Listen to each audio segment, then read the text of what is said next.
Good morning friends, एडुशाला में आपका स्वागत है। फ्रेंड्स, घटना चक्र फ्लो चार्ट नोट्स की सीरीज में हम लोग मध्यकालीन भारत का डिस्कशन करने जा रहे हैं। इससे पहले हम लोगों ने प्राचीन भारत और आधुनिक भारत को कंप्लीट कर लिया है। तो चलिए स्टार्ट करते हैं। स्टार्ट करने से पहले अगर आप चैनल पर नए हैं तो चैनल को सब्सक्राइब कर लें, वीडियो को लाइक करें, कमेंट करें और शेयर करें। चलिए फ्रेंड्स, स्टार्ट करते हैं मध्यकालीन भारत, भारत पर मुस्लिम आक्रमण से। तो इस्लाम धर्म के प्रवर्तक हजरत मोहम्मद साहब का जन्म 570 ईस्वी में मक्का में हुआ था। हजरत मोहम्मद साहब की मृत्यु 632 ईस्वी में हुई। भारत का नाम हिंदुस्तान रखा ईरानियों ने, और ईरानी भारत को क्या कहते थे? तो ये इंडिया कहते थे। ध्यान रखिएगा, ईरानियों ने भारत का नाम हिंदुस्तान रखा और यूनानियों ने भारत को इंडिया कहा। किसने? यूनानियों ने भारत को इंडिया कहा। हिंदू शब्द का सर्वप्रथम प्रयोग अरबों ने किया था। आगे देखते हैं अल-बरूनी। अल-बरूनी के बारे में कुछ इंपॉर्टेंट फैक्ट्स देखते हैं। इसका जन्म 973 ईस्वी में हुआ था और ये संस्कृत भाषा का ज्ञाता था और पुराणों का अध्ययन करने वाला प्रथम मुस्लिम अल-बरूनी ही था।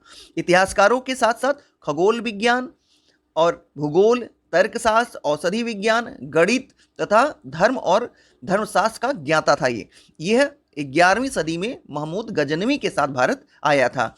खीवा देश का ये निवासी था और इसने तहकीके हिंद की रचना की थी, जो कि अरबी भाषा में थी। आगे देखते हैं महमूद गजनवी।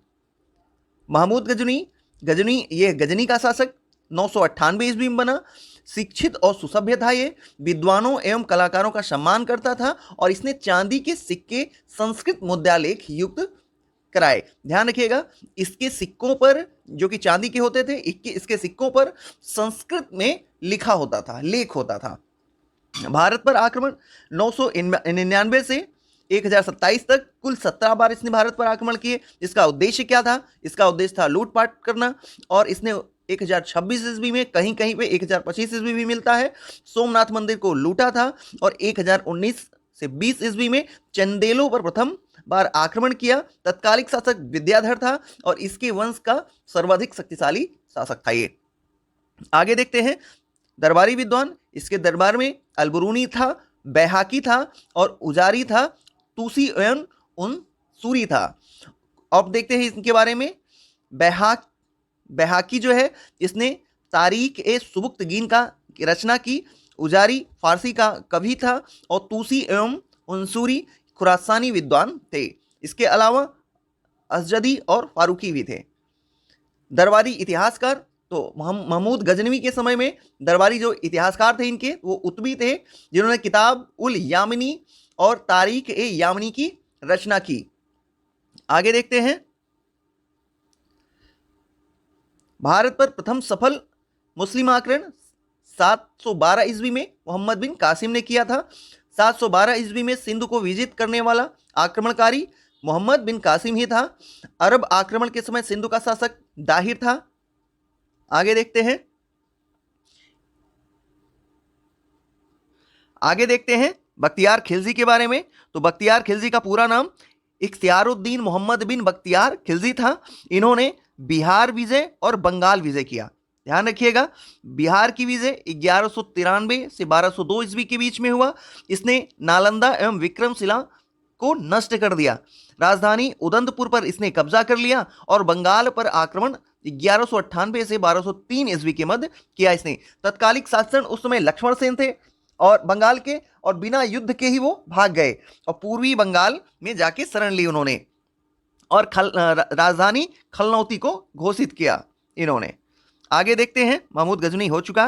मोहम्मद गौरी से रिलेटेड कुछ फैक्ट्स देख लेते हैं।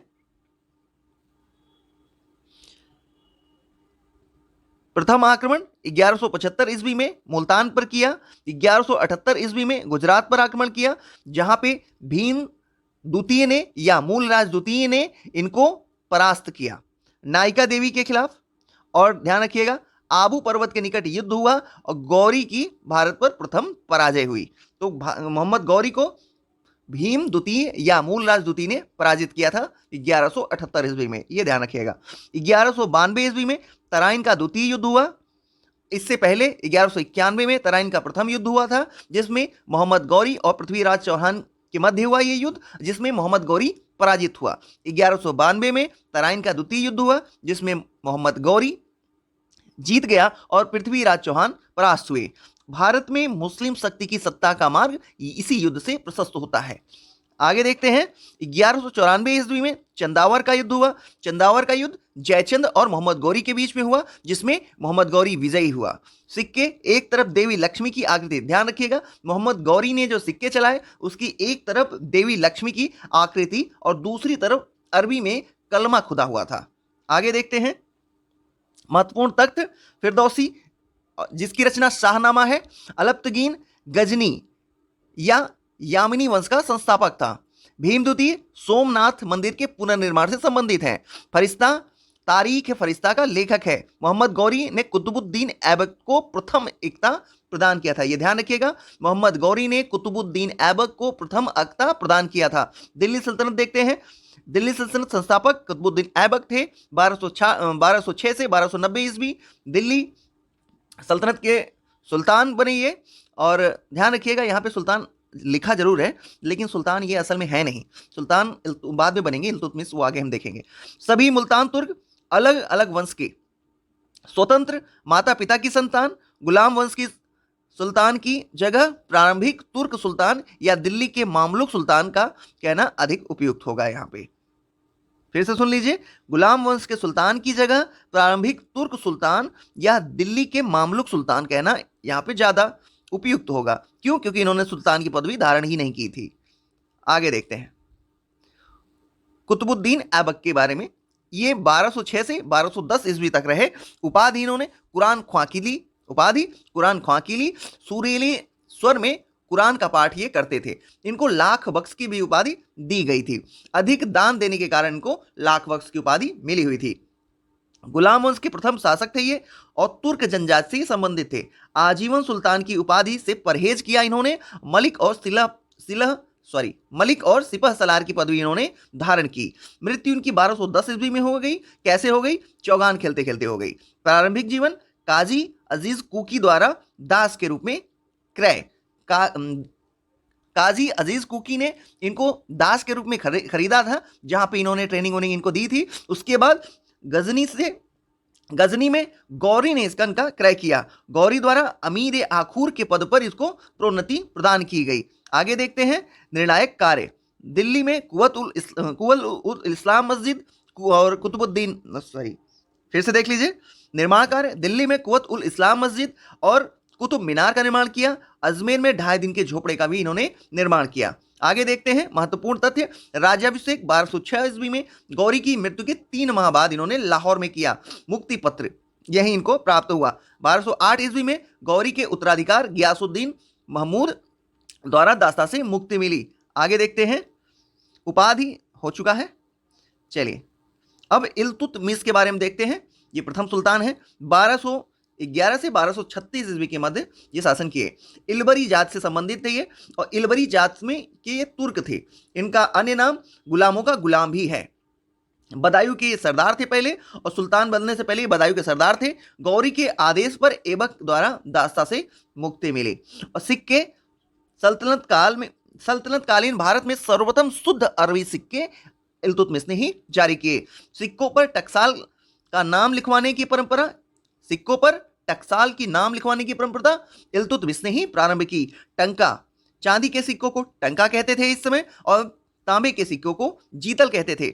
महत्वपूर्ण तथ्य देखते हैं। भारत के उत्तर पश्चिमी सीमा पर चंगेज खां का आगमन हुआ। चंगेज खां के विरुद्ध मंगबरनी को सहायता देने से इन्होंने इनकार कर दिया। कुतुब मीनार का निर्माण का कार्य को इन्होंने पूरा किया। ध्यान रखिएगा यहाँ पे ये फैक्ट कि चंगेज खां का जो आक्रमण हुआ था इनके समय में हुआ, और चंगेज खां के विरुद्ध एक मंगबरनी थे जिन्होंने इनसे सहायता मांगी थी। इन्होंने सहायता देने से इनकार कर दिया चंगेज खां के भय से। आगे देखते हैं, खलीफा से प्राप्त अधिकार। सुल्तान के पद की स्वीकृति इनको मिली खलीफा से। सुल्तान आजम की उपाधि इन्होंने धारण की, और 1929 ईस्वी में खिलअत प्रमाण पत्र प्राप्त किया। दिल्ली सल्तनत स्वतंत्र राज्य बना इसी के समय में, और इल्तुतमिश प्रथम वैध सुल्तान के रूप में नियुक्त हुए, या नियुक्त क्या हुए, प्रथम सुल्तान बने। हाँ, तो देखते हैं खिलजी से पहले इल्तुतमिश की पुत्री रजिया सुल्तान। रजिया सुल्तान के बारे में कुछ देख लेते हैं। मध्यकालीन भारत की प्रथम मुस्लिम महिला शासिका थी ये, और 1236 से 1240 ईस्वी तक इन्होंने शासन किया। राज्य की शक्ति को सुल्तान के हाथों में केंद्रित करने पर इन्होंने फोकस किया। इनकी सत्ता को च्युत करने के लिए तुर्कों का हाथ था। ध्यान रखिएगा, रजिया सुल्तान को राजगद्दी से हटाने में तुर्कों का विशेष योगदान था। बलबन के कुछ विचार हैं, उसको देख लेते हैं। राजा धरती पर नियामत एक खुदाई, मतलब ईश्वर का प्रतिनिधि है, ऐसा बलबन मानता था। राजा जिल्ले इलाह या जिल्ले अल्लाह या जिल्ले इलाही ईश्वर का प्रतिबिंब है, ऐसा ही मानता था। और इनका मानना था कि मान मर्यादा में राजा का क्रम पैगंबर के बाद आता है। संस्थापक ये राजत्व के सिद्धांत की इन्होंने स्थापना की, और दिल्ली का प्रथम सुल्तान ये। बुगरा खां पुत्र को इन्होंने सलाह दी कि सुल्तान का पद निरंकुशता का सजीव प्रतीक है। आगे देखते हैं बलबन। बलबन के बारे में कुछ इंपॉर्टेंट चीजें। 1266 से 1286 ईस्वी में ये शासक रहे या सुल्तान बने। पूरा नाम गयासुद्दीन बलबन था इनका। इनका अन्य नाम उलुग खां था, वास्तविक नाम बहाउद्दीन था, और ये इलवरी तुर्क थे। प्रारंभिक जीवन इनका देखते हैं तो बचपन में इनको मंगोलों ने पकड़ लिया और जाके इनको बसरा के ख्वाजा जलालुद्दीन को बेच दिया, और जलालुद्दीन ने इनको ट्रेनिंग वेनिंग देके 1232 ईस्वी में दिल्ली लाया, और यहाँ पे 1233 ईस्वी में ग्वालियर विजय के पश्चात इल्तुतमिश ने इनको खरीद लिया। शासनकाल इनके देखते हैं। बलबन ने नौरोज त्योहार का प्रचलन किया, और दीवानी ए अर्ज मतलब सैन्य विभाग की स्थापना बलबन ने ही की थी। मंगोलों से मुकाबला करने के लिए इन्होंने दीवाने अर्ज को सशक्त किया। सेना मंत्री इमाद उल मुल्क वजीर के आर्थिक नियंत्रण से मुक्ति इन्होंने की। वजीर को आर्थिक नियंत्रण से इन्होंने मुक्ति प्रदान की। क्यों, कैसे? दीवाने अर्ज विभाग की स्थापना करके इन दोनों विभागों को अलग कर दिया। राजत्व सिद्धांत का प्रतिपादन किया इन्होंने। रक्त और लौह की नीति अपनाई। सुल्तान के पद ईश्वर प्रदत्त है, ऐसा इन्होंने किया, और सुल्तान का निरंकुश होना आवश्यक है, ऐसा इनका विचार था। सिजदा और पौबोस की रीति इन्होंने चलाई। वैवाहिक स्थिति, पद एवं वैवाहिक संबंध देख लेते हैं। खसदार का पद इनको इल्तुतमिश से मिला था। अमीर ए शिकार रजिया सुल्तान ने दिया। अमीर ए आखूर बहराम शाह से प्राप्त हुआ इनको। और कुछ नोट देखते हैं। 1249 ईस्वी में पुत्री का विवाह सुल्तान नसरुद्दीन से इन्होंने किया था। आगे देखते हैं खिलजी वंश।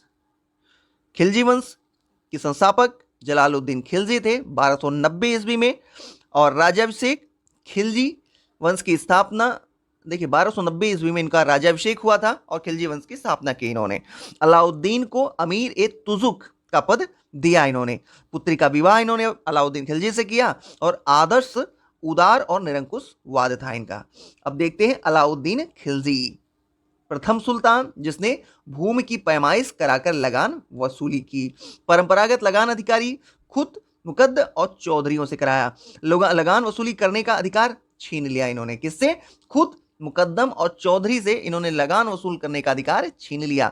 सारे विशेषाधिकार समाप्त कर दिए। इनकी भूमि से भी कर लेना प्रारंभ कर दिया। उन सभी व्यक्तियों से भूमि छीना जिन्होंने वह मतलब मिल्क, राज द्वारा प्रदत्त संपत्ति, इनाम, इंतजार या पेंशन, इक्फ, धर्मार्थ द्वारा प्राप्त भूमि आदि के रूप में प्राप्त थी, उससे सारी भूमि को छीनकर उसने खालसा भूमि में उसको परिवर्तित कर दिया। आगे देखते हैं बाजार नियंत्रण या मूल्य नियंत्रण प्रणाली। मलिक काफूर सहना या बाजार का अधीक्षक, समस्त व्यापारियों पर नियंत्रण और सफलता के लिए कुशल कर्मचारी नियुक्ति किए इसने। फिर से ध्यान रखिए, बाजार नियंत्रण का काम किया और मूल्य नियंत्रण का काम किया इसने पहले तो, और उसके लिए मलिक कबूल, साथ ही सहना बाजार का अधीक्षक बनाया, समस्त व्यापारियों पर नियंत्रण किया और सफलता के लिए कुशल कर्मचारियों की इसने नियुक्ति भी की। और आगे देख लेते हैं घरी एवं करी सॉरी घरी कर घर एवं झोपड़ी पर लगाते थे। चराई कर दुधारू पशुओं पर लगाया गया। रामचंद्र देव देवगिरी का शासक था जिसको मलिक काफूर ने पराजित किया। राय रैन की उपाधि अलाउद्दीन खिलजी द्वारा ली गई। अच्छा, मलिक मोहम्मद जायसी को दी गई थी राय रैन। एक सेकेंड, ये ब्लर है, इसको क्लियर करते हैं, थोड़ा ब्लर है, कोई बात नहीं, इतना चल जाएगा।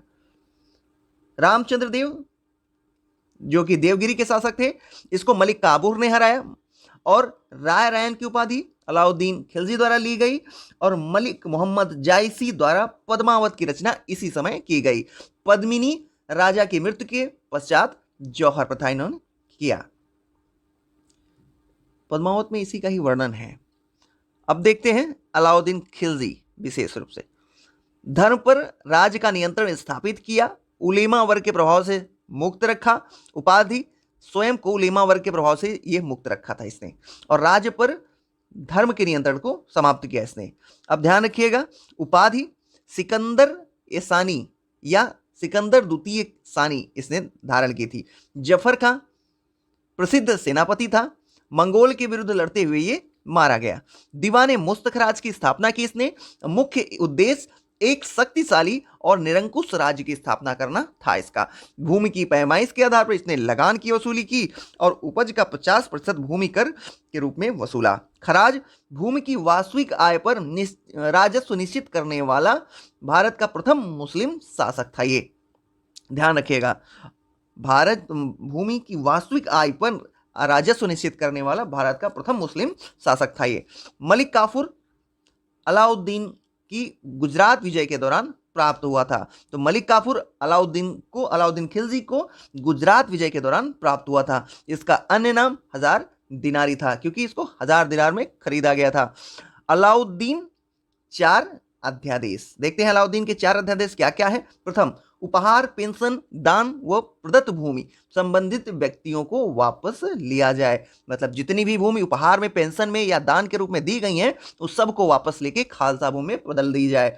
सरकारी अधिकारियों को सभी व्यक्तियों के अधिकाधिक कर लेने का आदेश। फिर से सुन लीजिए, सरकारी अधिकारियों को सभी व्यक्तियों से अधिकाधिक कर लेने का आदेश दिया इसने। द्वितीय, गुप्तचर विभाग का संगठन किया। तृतीय, मादक द्रव्यों, शराब, भांग आदि के प्रयोग पर तथा जुआ खेलने पर पाबंदी लगा दी। किसमें? शराब पे, भांग पे और जुआ खेलने पर इसने पाबंदी लगा दी। चतुर्थ, सरदारों और अमीरों की दावतों, विवाह संबंधों पर प्रतिबंध लगा दिया इसने। आगे देखते हैं मुबारक खिलजी 1316 से 1320 ईस्वी। स्वयं को खलीफा घोषित किया इसने। उपाधि उल इमाम खिलाफत उल लह की धारण की इसने। नसरुद्दीन खुसरव शाह, शासनकाल 15 अप्रैल से, ये अप्रैल 1320 ईस्वी। खुतबा इसने अपने नाम का खुतबा पढ़वाया था नसरुद्दीन खुसरव शाह ने, और धर्मांतरित, ये हिंदू से मुस्लिम में धर्मांतरित हुआ था, और विरोधियों द्वारा दिया गया नारा इस्लाम खतरे में है और इस्लाम का शत्रु, विरोधियों द्वारा नारा दिया गया था इसके लिए। आगे देखते हैं कुछ महत्वपूर्ण तथ्य। 1306 ईस्वी के बाद अलाउद्दीन खिलजी के समय में दिल्ली सल्तनत एवं मंगोलों की भी सीमा जो थी वो रावी नदी थी। ध्यान रखिएगा, 1306 ईस्वी में अलाउद्दीन खिलजी के समय दिल्ली सल्तनत एवं मुगलों के बीच सीमा रावी नदी थी। जलालुद्दीन खिलजी ने अपना राज्याभिषेक कहाँ करवाया? तो यह अपूर्ण किलोखरी, किसमें? अपूर्ण किलोखरी, जिसको हम कूलीगढ़ महल कहते हैं, उसमें कराई। ध्यान रखिएगा, अपूर्ण किलोखरी, जिसको कूलीगढ़ महल भी कहते हैं। किलोखरी कूलीगढ़ के महल के निर्माता कौन थे? तो ये कैकुबाद थे। गढ़मुक्तेश्वर के मस्जिद की दीवारों पर अपने शिलालेख में स्वयं को खलीफा का सहायक किसने कहा? तो बलबन ने कहा। बलबन के काल 1279 में बंगाल में फिर से देख लीजिए, बलबन के काल में 1279 में बंगाल में हुए एकमात्र विद्रोह का नेतृत्व किसने किया था? तो ये तुगरिल खां। किसने? तुगरिल खां, ये क्या थे? बंगाल के सूबेदार थे। अलाउद्दीन के प्रसिद्ध सेनापति जफर खां की मृत्यु हुई मंगोलों से लड़ते हुए। सुलेमान और रानी सैबा के प्रेम प्रसंग का उल्लेख अपने ग्रंथ में किसने किया? अमीर खुसरो ने किया। भूमि कर को उत्पादन के 50% तक निर्धारित करने वाले सुल्तान थे अलाउद्दीन खिलजी और मोहम्मद बिन तुगलक। ध्यान रखिएगा, मोहम्मद बिन तुगलक और अलाउद्दीन खिलजी ने भूमि कर को बढ़ा के 50% तक कर दिया था। आगे देखते हैं, तुगलक वंश। गयासुद्दीन तुगलक ने इसकी स्थापना की। हाँ, तुगलक वंश का संस्थापक प्रथम शासक गयासुद्दीन तुगलक। अलाउद्दीन का ये सेनापति था। अन्य नाम इसका गाजी मलिक था और माता हिंदू जाट थी। पिता करोना तुर्क और बलबन के दास थे। दीपालपुर का राज्यपाल नियुक्त अलाउद्दीन के समय हुए थे। ये सैन्यकार मंगोलों को भारत से भगाया और मलिक उल गाजी की उपाधि धारण की। खुसरो शाह से दिल्ली छीना और 1320 ईस्वी में सुल्तान बना। अन्य नाम गाजी बेग तुगलक, गाजी तुगलक। राजस्व प्रशासन देखते हैं। लगान में उपज का 1/5 भाग या 1/3 भाग लिया। अकाल के समय भूमि कर माफ कर दिया और राजस्व वसूली में सरकारी कर्मचारियों के हिस्से को की जगह कर मुक्त जागीरें प्रदान की। नस्ल और बटाई प्रथा का प्रचलन किया। ध्यान दीजिएगा, नस्ल और बटाई प्रथा का प्रचलन इसे ने किया था। इब्न बतूता मोरक्को का ये मूल निवासी था। मोरक्को अफ्रीका में है। मोहम्मद बिन तुगलक के कार्यकाल में यह भारत आया और सुल्तान द्वारा दिल्ली का काजी नियुक्त किया गया। सुल्तान ने राजदूत बनाकर इसको चीन भेजा और किताब उल रहला की रचना इसी ने की। सल्तनत काल में डाक व्यवस्था का विस्तृत वर्णन इसकी रचना से मिलता है। यहां देख लेते हैं, गोल गुंबद बीजापुर के मोहम्मद आदिल शाह का मकबरा और भारत के विशालतम ऐतिहासिक भवनों में शामिल है ये और विश्व के विशालतम गुंबदों में से एक है ये। बाह भाग प्याले की भांति है और प्रत्येक कोनों पर कंगूरों की व्यवस्था की गई है। प्रत्येक कोनों पर कंगूरों की व्यवस्था की गई है। आगे देखते हैं, दीवाने अमीर कोही की स्थापना। अब यहां मोहम्मद बिन तुगलक के कार्य को हम देख लेते हैं। मोहम्मद बिन तुगलक के कार्य को, सबसे पहले राजधानी परिवर्तन किया। सबसे महत्वपूर्ण प्रयोग में एक दिल्ली से दौलताबाद इसने राजधानी को परिवर्तित किया। इब्न बतूता का कथन है दिल्ली के नागरिकों को दंड देना। के.एन. निजामी का कथन है देवगिरी का नाम दौलताबाद। अच्छा ध्यान रखिएगा, इसमें दिल्ली से दौलताबाद इसने राजधानी को जो है स्थानांतरित किया था। और केजी निजाम का कथन है दिल्ली के नागरिकों को दंड देना, ये केजी निजाम ने कहा था और इसने देवगिरी का नाम बदल के दौलताबाद रख दिया था। आगे देखते हैं, सिक्कों पर उत्कीर्ण शब्द अल सुल्तान जिल्ली अल्लाह। सुल्तान ईश्वर की छाया है, इसने उत्कीर्ण कराया। ईश्वर सुल्तान का समर्थक है इसने। और स्वर्ण सिक्का दिनार कहलाता था।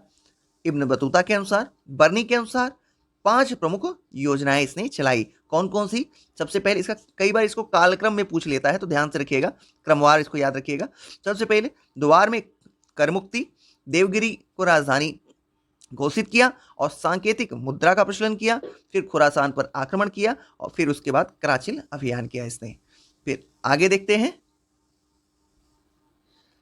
दीवाने अमीर को ही जो कि कृषि की उन्नति के लिए नया विभाग था की स्थापना की और कृषकों को प्रत्यक्ष सहायता इसने उपलब्ध कराई और आधिकारिक भूमि को कृषि कार्यों के अधीन लगाया। अधिकाधिक भूमि को कृषि कार्यों में लगाया इसने।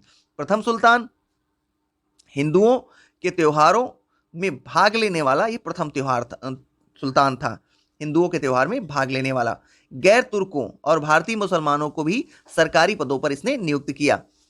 और बर्नी इसका कटु आलोचक है। बदायूनी का कथन है सुल्तान को उसकी प्रजा और प्रजा को उसकी सुल्तान से मुक्ति मिली, जिसकी मृत्यु के बाद बदायूनी ऐसा कहता है। मोहम्मद बिन तुगलक की मृत्यु, हाँ ठीक है यही हो गया। दिल्ली सल्तनत के सभी सुल्तानों में सर्वाधिक विद्वान और शिक्षित मोहम्मद बिन तुगलक ही था। आगे देखते हैं, फिरोज शाह तुगलक। फिरोज शाह तुगलक ने गरीब मुसलमानों दीवान खैरात की स्थापना की, विभाग की, जो किस लिए था? गरीब मुसलमानों, अनाथ स्त्रियों को आर्थिक सहायता देने के लिए। और किसको? गरीब मुसलमानों, अनाथ स्त्रियों, विधवाओं और गरीब मुसलमान लड़कियों के विवाह की व्यवस्था के लिए आर्थिक सहायता प्रदान करना। राज्य के खर्च पर हज की यात्रा की व्यवस्था की इसने। दीवाने बंदगान दासों के देखभाल हेतु एक पृथक विभाग की स्थापना की। और ब्राह्मणों पर जजिया कर लगाने वाला प्रथम सुल्तान यही था। ध्यान रखिएगा, जजिया कर को किसने शुरू किया था? तो मोहम्मद बिन कासिम ने शुरू किया था, लेकिन ब्राह्मणों पर प्रथम बार जजिया कर लगाने वाला फिरोज शाह तुगलक ही था। दिल्ली के समीप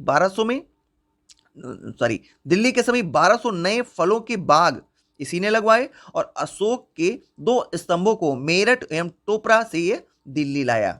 आगे देखें, हब ए सर्व सिंचाई कर लगाने वाला दिल्ली का प्रथम सुल्तान यही था। शाही नगरों का पानी प्रयोग करने पर पैदावार का 1/10 भाग सरकार को कर के रूप में देना पड़ता था।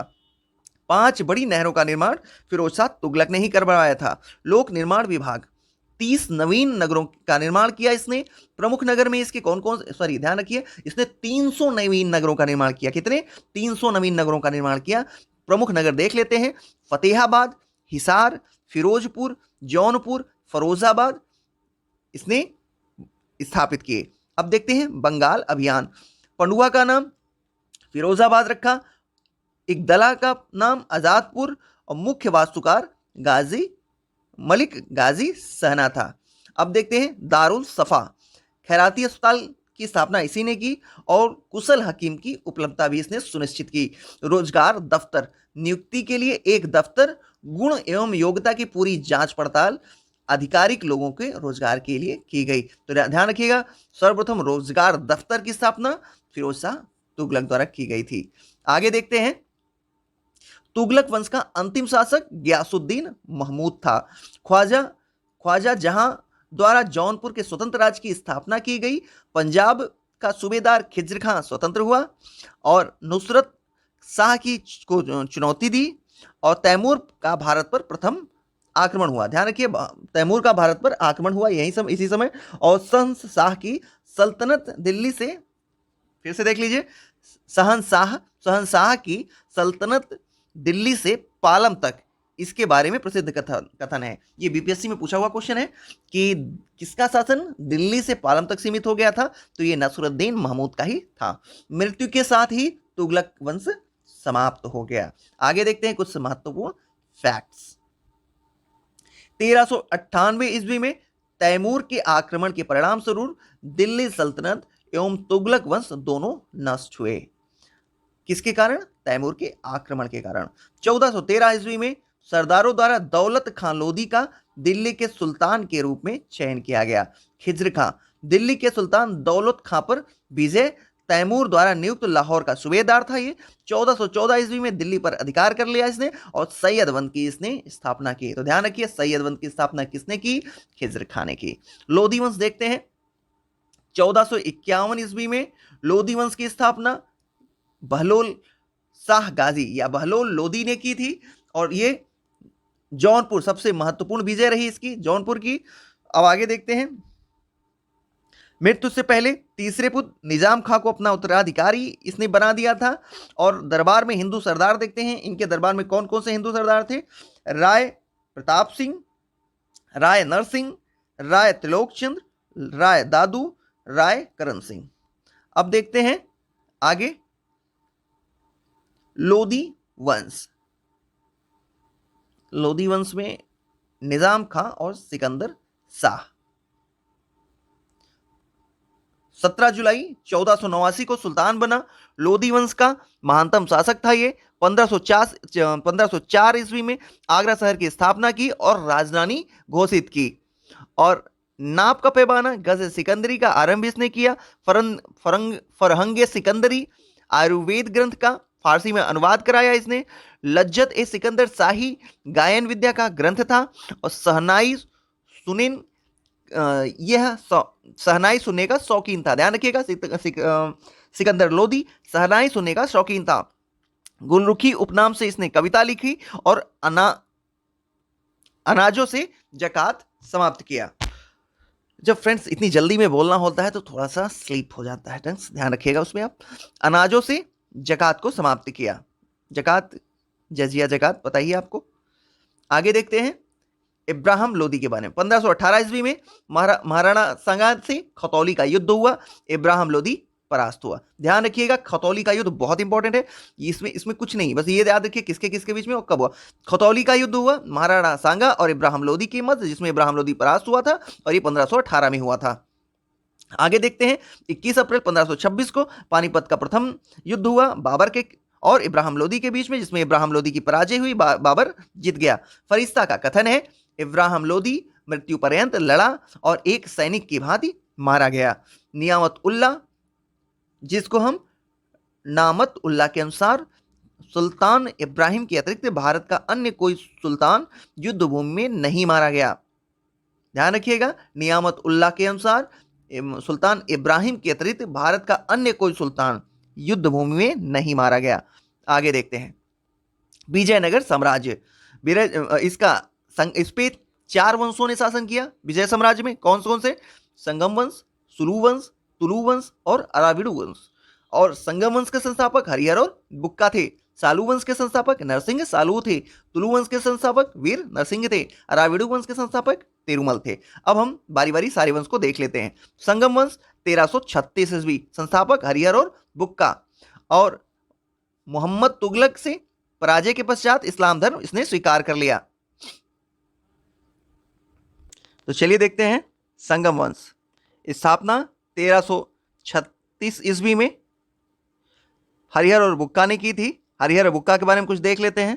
मोहम्मद तुगलक से पराजित होने के बाद इस्लाम धर्म इन्होंने स्वीकार कर लिया। संत विद्यारण्य के प्रभाव से पुनः हिंदू धर्म में इन्होंने वापसी की और शिक्षा की प्राप्ति गुरु विद्यारण्य और भास्कर के सायण, ध्यान दीजिएगा, शिक्षा जो इन्होंने प्राप्त की वो गुरु विद्यारण्य से और भाष्यकार सायण से प्राप्त की थी। अब देख लेते हैं हरिहर द्वितीय के बारे में। 1377 ईस्वी से 1404 ईस्वी, बुक्का का ही पुत्र थे ये और महाराजा धीराज की उपाधि धारण की इन्होंने। कनारा, मैसूर, त्रिचनापल्ली, कांची की विजय की इन्होंने। श्रीलंका के राजा से राजस्व वसूला और सबसे बड़ी सफलता इनकी बहमनियों से बेलगांव को और गोवा को छीन लिया इन्होंने। शिव के विरूपाक्ष रूप का उपासक थे ये, ध्यान रखिएगा। हरिहर द्वितीय शिव के विरूपाक्ष रूप के उपासक थे। आगे देखते हैं,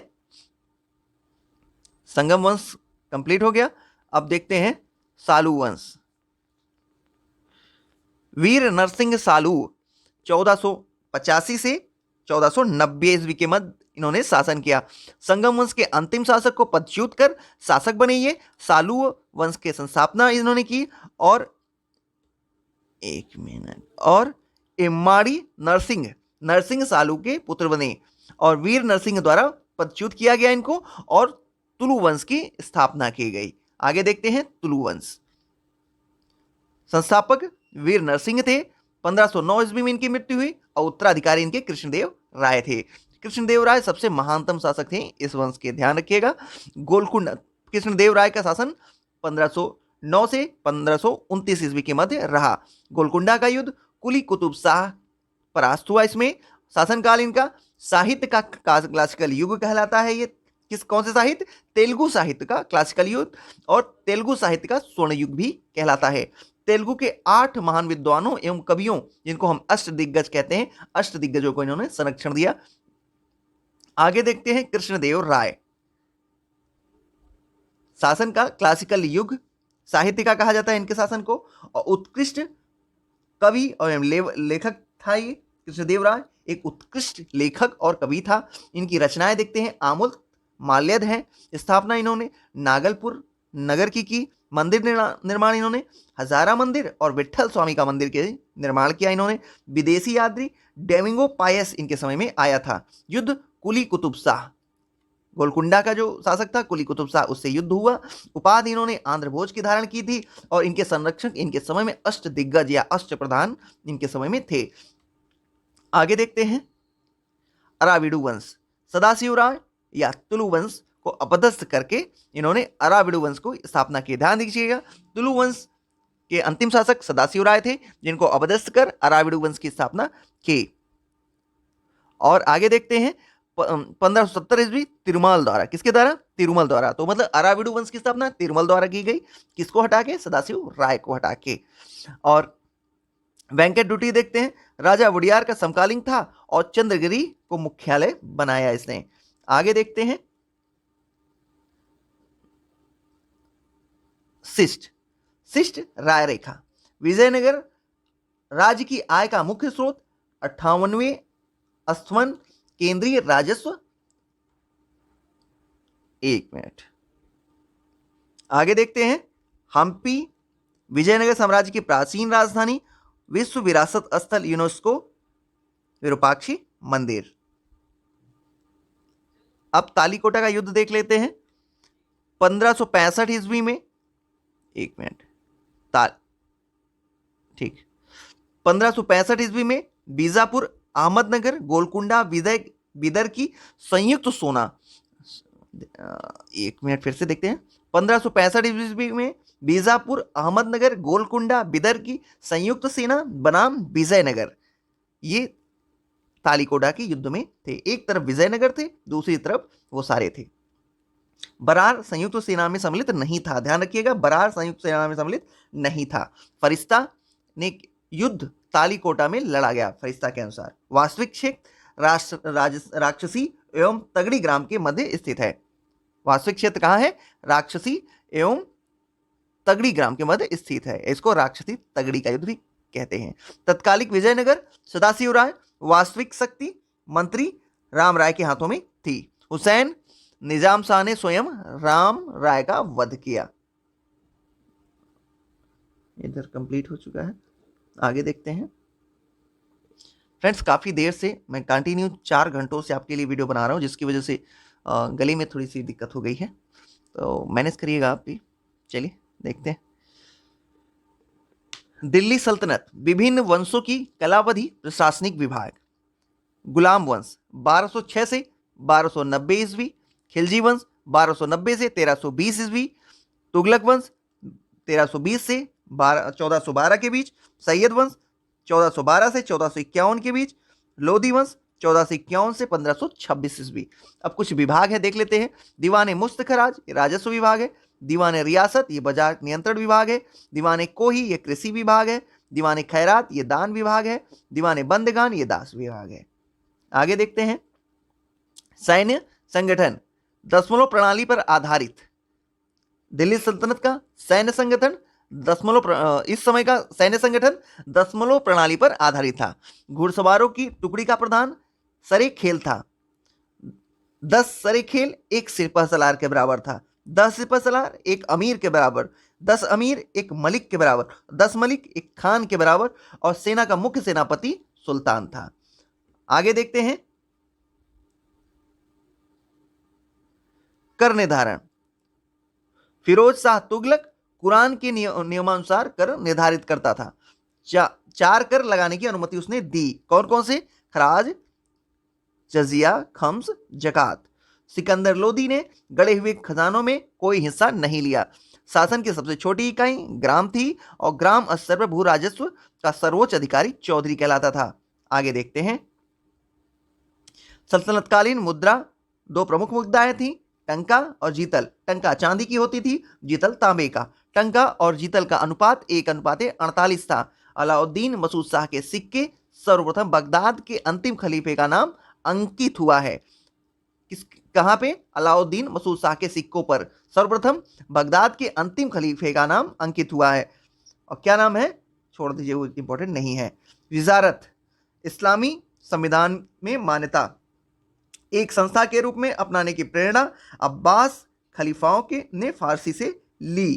प्रथम वजीर अब्बास फजल बिन अहमद महमूद गजनी के शासनकाल में राज्य का प्रधान वजीर होता था, राजस्व विभाग का प्रधान वजीर था, और तुगलक काल स्वर्ण युग कहलाता है। अब देखते हैं, फिरोज तुगलक के समय चरमोत्कर्ष पे था यह विभाग, ठीक है ना। विजारत के लिए तुगलक काल स्वर्ण युग कहलाता है और फिरोज शाह तुगलक के समय यह चरमोत्कर्ष पे था। आगे देख लेते हैं। दिल्ली सल्तनत कला एवं स्थापत्य। शासक कुतुबुद्दीन ऐबक ने 2.5 दिन का झोपड़ा अजमेर में बनवाया। कुवत उस इस्लाम मस्जिद दिल्ली में बनवाया। कुतुब मीनार का निर्माण इन्होंने दिल्ली में कराया। और पूरा इसको इल्तुतमिश ने कराया था। कुतुब मीनार को इल्तुतमिश ने कंप्लीट किया। इल्तुतमिश का देख लेते हैं। सुल्तानगढ़ी, हौज खास, शमसे ईदगाह और अतकीन दरवाजा। फिर से देख लीजिए, सुल्तानगढ़ी, हौज शमसी, शमसी ईदगाह, अतरकीन दरवाजा, ये इल्तुतमिश ने बनवाया है, ध्यान रखिएगा। शासक और निर्माण कार्य देखते हैं।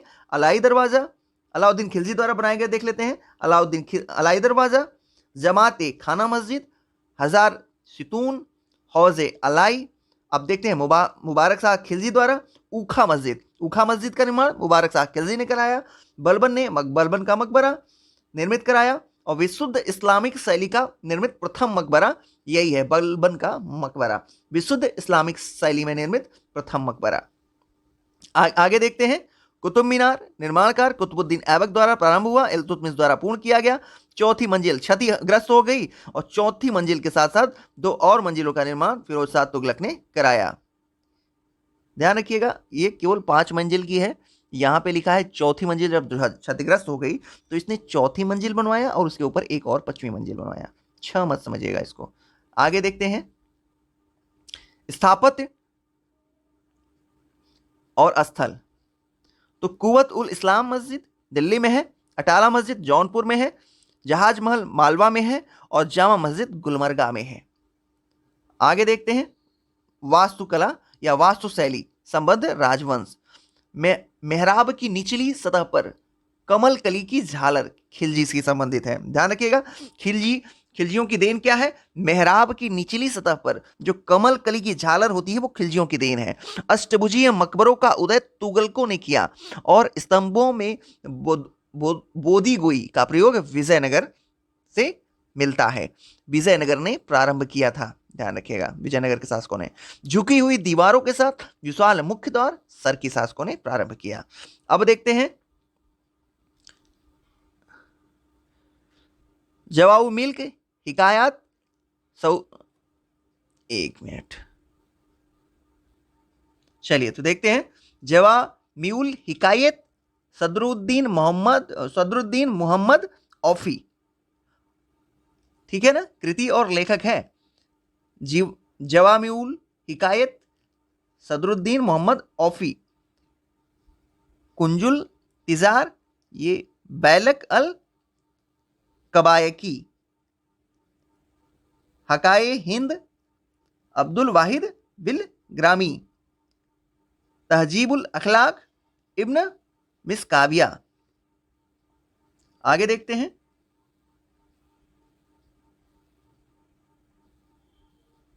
दक्षिण राजवंश और संबंधित राजधानियां। पल्लवों की राजधानी कांची थी, पांड्यों की मदुरै थी, यादव की देवगिरी, काकती की वारंगल। अब देखते हैं सल्तनत काल में कुछ विशेष चीजें।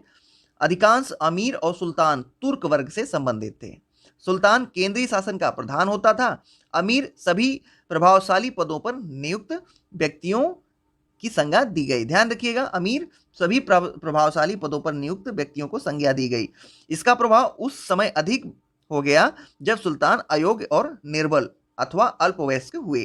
शासनकाल देखते हैं। तुगलक वंश का सबसे दीर्घकालिक रहा। तुगलक वंश सबसे लंबे समय तक शासन किया सल्तनत काल में और खिलजी वंश का सबसे कम समय तक शासन चला। आगे देखते हैं। विभाग और कार्यविधि। दीवाने अर्ज, ये सैन्य विभाग था। दीवाने रसातल, यह धार्मिक मुद्दे या विदेशी मामलों की देखरेख करते थे। दीवाने रसातल। दीवाने वजारत, वित्तीय मामलों या राजस्व विभाग से संबंधित थे। दीवाने इंसा, सरकारी पत्र व्यवहार से संबंधित थे। आगे देख लेते हैं। दिल्ली सल्तनत में साहित्य। अमीर खुसरो, इसका मूल नाम क्या था? अबुल हसन यामीनुद्दीन खुसरो। जन्म इसका पटियाली में कासगंज में 1253 ईस्वी में हुआ। इनको तूतिए हिंद भी कहते थे, या यूं कहिए स्वयं को ये तूतिए हिंद कहा करते थे। रचनाएं इनकी देख लेते हैं। तो किरान उस सादेन, तारीके दिल्ली, मिफ्ताह उल फुतुह, खजानुल फुतुह, आसिका, नुह सपीहर, तुगलकनामा, इसकी रचनाएं हैं। इस रचनाओं को आप पास करके जरूर पढ़ लीजिएगा, बहुत इंपॉर्टेंट है। भारतीय शैली होने का दावा भारतीय होने का दावा ये करते हैं और पहला मुसलमान है ये जो ऐसा करते हैं। कव्वाली, मतलब मैं नहीं कह रहा हूं, ये इसमें लिखा हुआ है। कव्वाली संगीत शैली के प्रारंभिक रूप से अभिकर्ता, फारसी काव्य शैली, सबक ए हिंदी के जन्मदाता, तबला सितार का प्रचलन इन्होंने ही किया था। आगे देखते हैं रचना और रचनाकार। तबकात ए नासरी की रचना मिनहाजुस सिराज ने की। तारीख फिरोज शाही जियाउद्दीन बर्नी की कृति है। शम्स सिराज अफीफ, दो लोगों की। अब ताजुल मासीर हसन निजामी। तारिक मुबारक शाही याहिया बिन अहमद। फुतुल उस सालातीन, ध्यान रखिएगा इसको, फुतुह उस सालातीन अब्दुल्ला मलिक इसामी की है रचना, इसको आप केवल इसामी के नाम से भी याद रख सकते हैं। राणा कुंभा, ये संगीत राज और संगीत मीमांसा, इनको दो चीजें कहा गया। फुतुहात फिरोज शाही, फिरोज शाह तुगलक की रचना है, ध्यान रखिएगा। संगीत राज और संगीत मीमांसा राणा कुंभा की है। आगे देखते हैं उत्तर भारत एवं दक्कन के प्रांतीय राजवंश।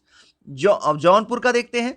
फिरोज शाह तुगलक, संस्थापक जौनपुर नगर के थे ये, और इन्होंने जौना खां की स्मृति में इसको बसाया था। जौना खां का अन्य नाम मोहम्मद बिन तुगलक था। मलिक सरवर मोहम्मद शाह द्वितीय का दास था। स्वतंत्र सरकी राज्य की स्थापना की इसने और उपाधि सुल्तान से प्राप्त की, मलिक उस सर्ग और ख्वाजाए जहां का। आगे देखते हैं इब्राहिम शाह सरकी सबसे महान सरकी शासक था और सरकी शैली का उदय किया इसने और सिराज हिंद की उपाधि धारण की। जौनपुर भारत का सिराज जो है कहलाता है। बहलोल लोदी अंतिम सरकी शासक हुसैन शाह को पराजित किया और जौनपुर पर पुनः दिल्ली सल्तनत का अंग बनाया। दिल्ली सल्तनत का अंग जौनपुर को पुनः बहलोल लोदी ने बनाया था। आगे देखते हैं कश्मीर। जैनुल अबद्दीन, अन्य नाम शाही खां, कश्मीर का सबसे महान शासक था और मुगल बादशाह अकबर से इसकी तुलना की जाती है और कश्मीर का अकबर भी कहा जाता है। धार्मिक उदारता के कारण ये सब कहा जाता है। इन्होंने गोहत्या पर पाबंदी लगाई, जजिया कर को समाप्त कर दिया, महाभारत राजतरंगिणी का फारसी में अनुवाद कराया, जौना लंका द्वीप का निर्माण कराया और बूलर झील से कहा जौना लंका द्वीप का निर्माण कराया, कहां कराया? बूलर झील में। और कश्मीर का अकबर इनके अन्य नाम हैं। गुजरात, आगे देखते हैं गुजरात। जफर खां सुल्तान मुजफ्फर शाह के नाम से सुल्तान बनाए और मालवा के शासक हुसंग शाह से परास्त कर राजधानी धार पर अधिकार कर लिया इसने और बाद में वापस कर दिया। फतह का उपाधि अब अबुल फतह महमूद शाह के लिए इसने, प्रसिद्ध नाम महमूद बेगड़ा है इसका और मुख्य विजय इसकी चंपानेर और गिरनार की है। आगे देखते हैं बरार, संस्थापक फतेह उल्लाह इमाद शाह था और राजवंश इमाद शाही है। अब देखते हैं बहमनी राज से स्वतंत्र हुए राज, तो यहां बरार को देख लिया हमने। अब बीजापुर देखते हैं। संस्थापक यूसुफ आदिल शाह, राजवंश आदिल शाही था। और अहमद शाह को देखते हैं, अहमदनगर को देखते हैं। संस्थापक मलिक अहमद है और राज निजाम शाही है। ध्यान रखिएगा, अहमदनगर पे निजाम शाही राज था और संस्थापक इसका मलिक अहमद है। गोलकुंडा संस्थापक कुली कुतुब शाह, राज कुतुब शाही है। बीदर को देखते हैं। संस्थापक अमीर अली बारीद है और राजवंश बारीद शाह है। आगे देखते हैं बहमनी जफर खां 1347 से 1358 ईस्वी, उपाधि इसने अलाउद्दीन हसन साहब के लिए इसने बहमनी साम्राज्य की नींव रखी इसने, गुलबर्गा को राजधानी बनाया और इसका नया नाम आहसनाबाद रखा। साम्राज्य को शासन के लिए 4 तरफों या 4 प्रांतों में बांटा। किसमें? देखते हैं दौलताबाद में, बरार में, बिदर में और गुलबर्गा में। आगे देखते हैं बीजापुर इब्राहिम आदिल शाह, उपाधि जगत गुरु के लिए इसने और किसके द्वारा? जनता के द्वारा दी गई। अन्य नाम अबला बाबा या निर्धनों का मित्र और किताबे नौरस का लेखक है ये और नौरसपुर की स्थापना की इन्होंने।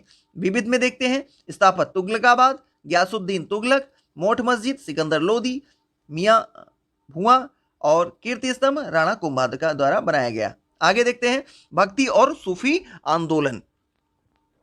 शंकराचार्य अद्वैतवाद से संबंधित है, रामानुजाचार्य विशिष्ट अद्वैतवाद से संबंधित है, माधवाचार्य द्वैतवाद से संबंधित है, निम्बकाचार्य द्वैताद्वैतवाद से संबंधित है और वल्लभाचार्य शुद्ध द्वैत या पुष्टि मार्ग से संबंधित है। शंकरदेव एक शरण संप्रदाय से संबंधित है। भक्ति आंदोलन का उदय द्रविड़ क्षेत्र में हुआ। सूत्रपात 8वीं शताब्दी में शंकराचार्य के उदय के साथ ही हो गया था। प्रसार इसका दक्षिण भारत के अलवार संत वैष्णो अलवार संतों द्वारा किया गया और शैव नयनार संतों द्वारा भी किया गया। पुनर्जन्म इसकी 15वीं से 16वीं शताब्दी ईस्वी में हुआ। आगे देखते हैं रामानंद। उत्तर भारत में भक्ति आंदोलन के प्रथम प्रवर्तक थे ये, और जन्म इनका 1299 ईस्वी में प्रयाग में हुआ था, और सगुण ब्रह्म के में विश्वास रखते थे, और संदेशों का प्रचार प्रसार इन्होंने हिंदी भाषा में किया। कबीर 12 शिष्यों में से इनके एक थे। आगे देखते हैं कबीर का पालन पोषण जुलाहा दंपति नीरू और नीमा द्वारा किया गया। बीजक कबीर के उपदेशों का संकलन है। रचनाएं साखी, सबद और रमैनी हैं। किसकी? कबीर की रचनाएं कौन कौन सी? साखी, सबद और रमैनी हैं। अमरमूल धर्मदास के साथ कबीर के संवाद का संकलन है। ध्यान रखिएगा, धर्मदास और कबीर के संवादों का संकलन अमरमूल नाम से विख्यात है। आगे देखते हैं 12 ज्योतिर्लिंग। तो 12 ज्योतिर्लिंग कहां कहां है देखते हैं। महाकालेश्वर, ओंकारेश्वर, मल्लिकार्जुन स्वामी, नागेश्वर, सोमनाथ, त्र्यंबकेश्वर, घृणेश्वर, भीमाशंकर, रामेश्वर, केदारनाथ, विश्वनाथ और वैद्यनाथ में है। आगे देखते हैं गुरु नानक और उनसे संबंधित कुछ महत्वपूर्ण तथ्य। जन्म 1469 में हुआ था। स्थान तलवंडी नाना साहिब में हुआ, जो कि पाकिस्तान में है अब। मृत्यु 1539 ईस्वी में हुई। विशेष तथ्य देखते हैं, सिख धर्म की स्थापना इन्होंने की, और सिकंदर लोदी के समय ये थे। सिकंदर लोदी के समकालिक थे, और एकेश्वरवाद में विश्वास रखते थे, और निर्गुण ब्रह्म की उपासना पर ये बल देते थे। गुरु का लंगर मुक्त सामुदायिक रसोई की शुरुआत इन्होंने की। अनुयायी जाति पर ध्यान दिए बिना सामूहिक भोजन ये ग्रहण करते थे, मतलब ये जाति व्यवस्था पे भी मानते नहीं थे। और कथन, ईश्वर व्यक्ति के गुणों को जानता है पर उसकी जाति उसके बारे में नहीं पूछता, क्योंकि उसके लोक में जाति नहीं है। ये इनका कथन था। आगे देखते हैं महाराष्ट्र। नामदेव भक्ति आंदोलन को लोकप्रिय बनाया इन्होंने, और विसोवा खेचर नामदेव के गुरु थे, और बरकरी संप्रदाय से संबंधित थे ये। और विसोवा खेचरनाथ ये रहस्यवादी जीवन की दीक्षा दी नामदेव को, और ज्ञानदेव ने ईश्वर के सर्वव्यापी रूप से परिचित कराया इनको, और कुछ गीतात्मक पथ गुरु ग्रंथ साहिब में संकलित हैं। आगे देखते हैं सूफी आंदोलन। एक मिनट। चिश्तिया सूफी मत स्थापना चिश्ती अफगानिस्तान में। अबू इस्तिहाक समी चिश्ती संस्थापक, अबू इस्तिहाक समी चिश्ती गुरु, और ख्वाजा अबू अहमद अब्दाल इनके शिष्य थे। तो चलिए फिर से देख लेते हैं सूफी आंदोलन। इसमें चिश्तिया सूफी मत को सबसे पहले देखते हैं। स्थापना चिश्ती अफगानिस्तान में, ठीक है ना। और इसके संस्थापक कौन थे? गुरु अबू इस्हाक समी चिश्ती, और इनके शिष्य कौन थे? ख्वाजा अबू अहमद अब्दाल। अब देखते हैं ख्वाजा मोइनुद्दीन चिश्ती। मोहम्मद गौरी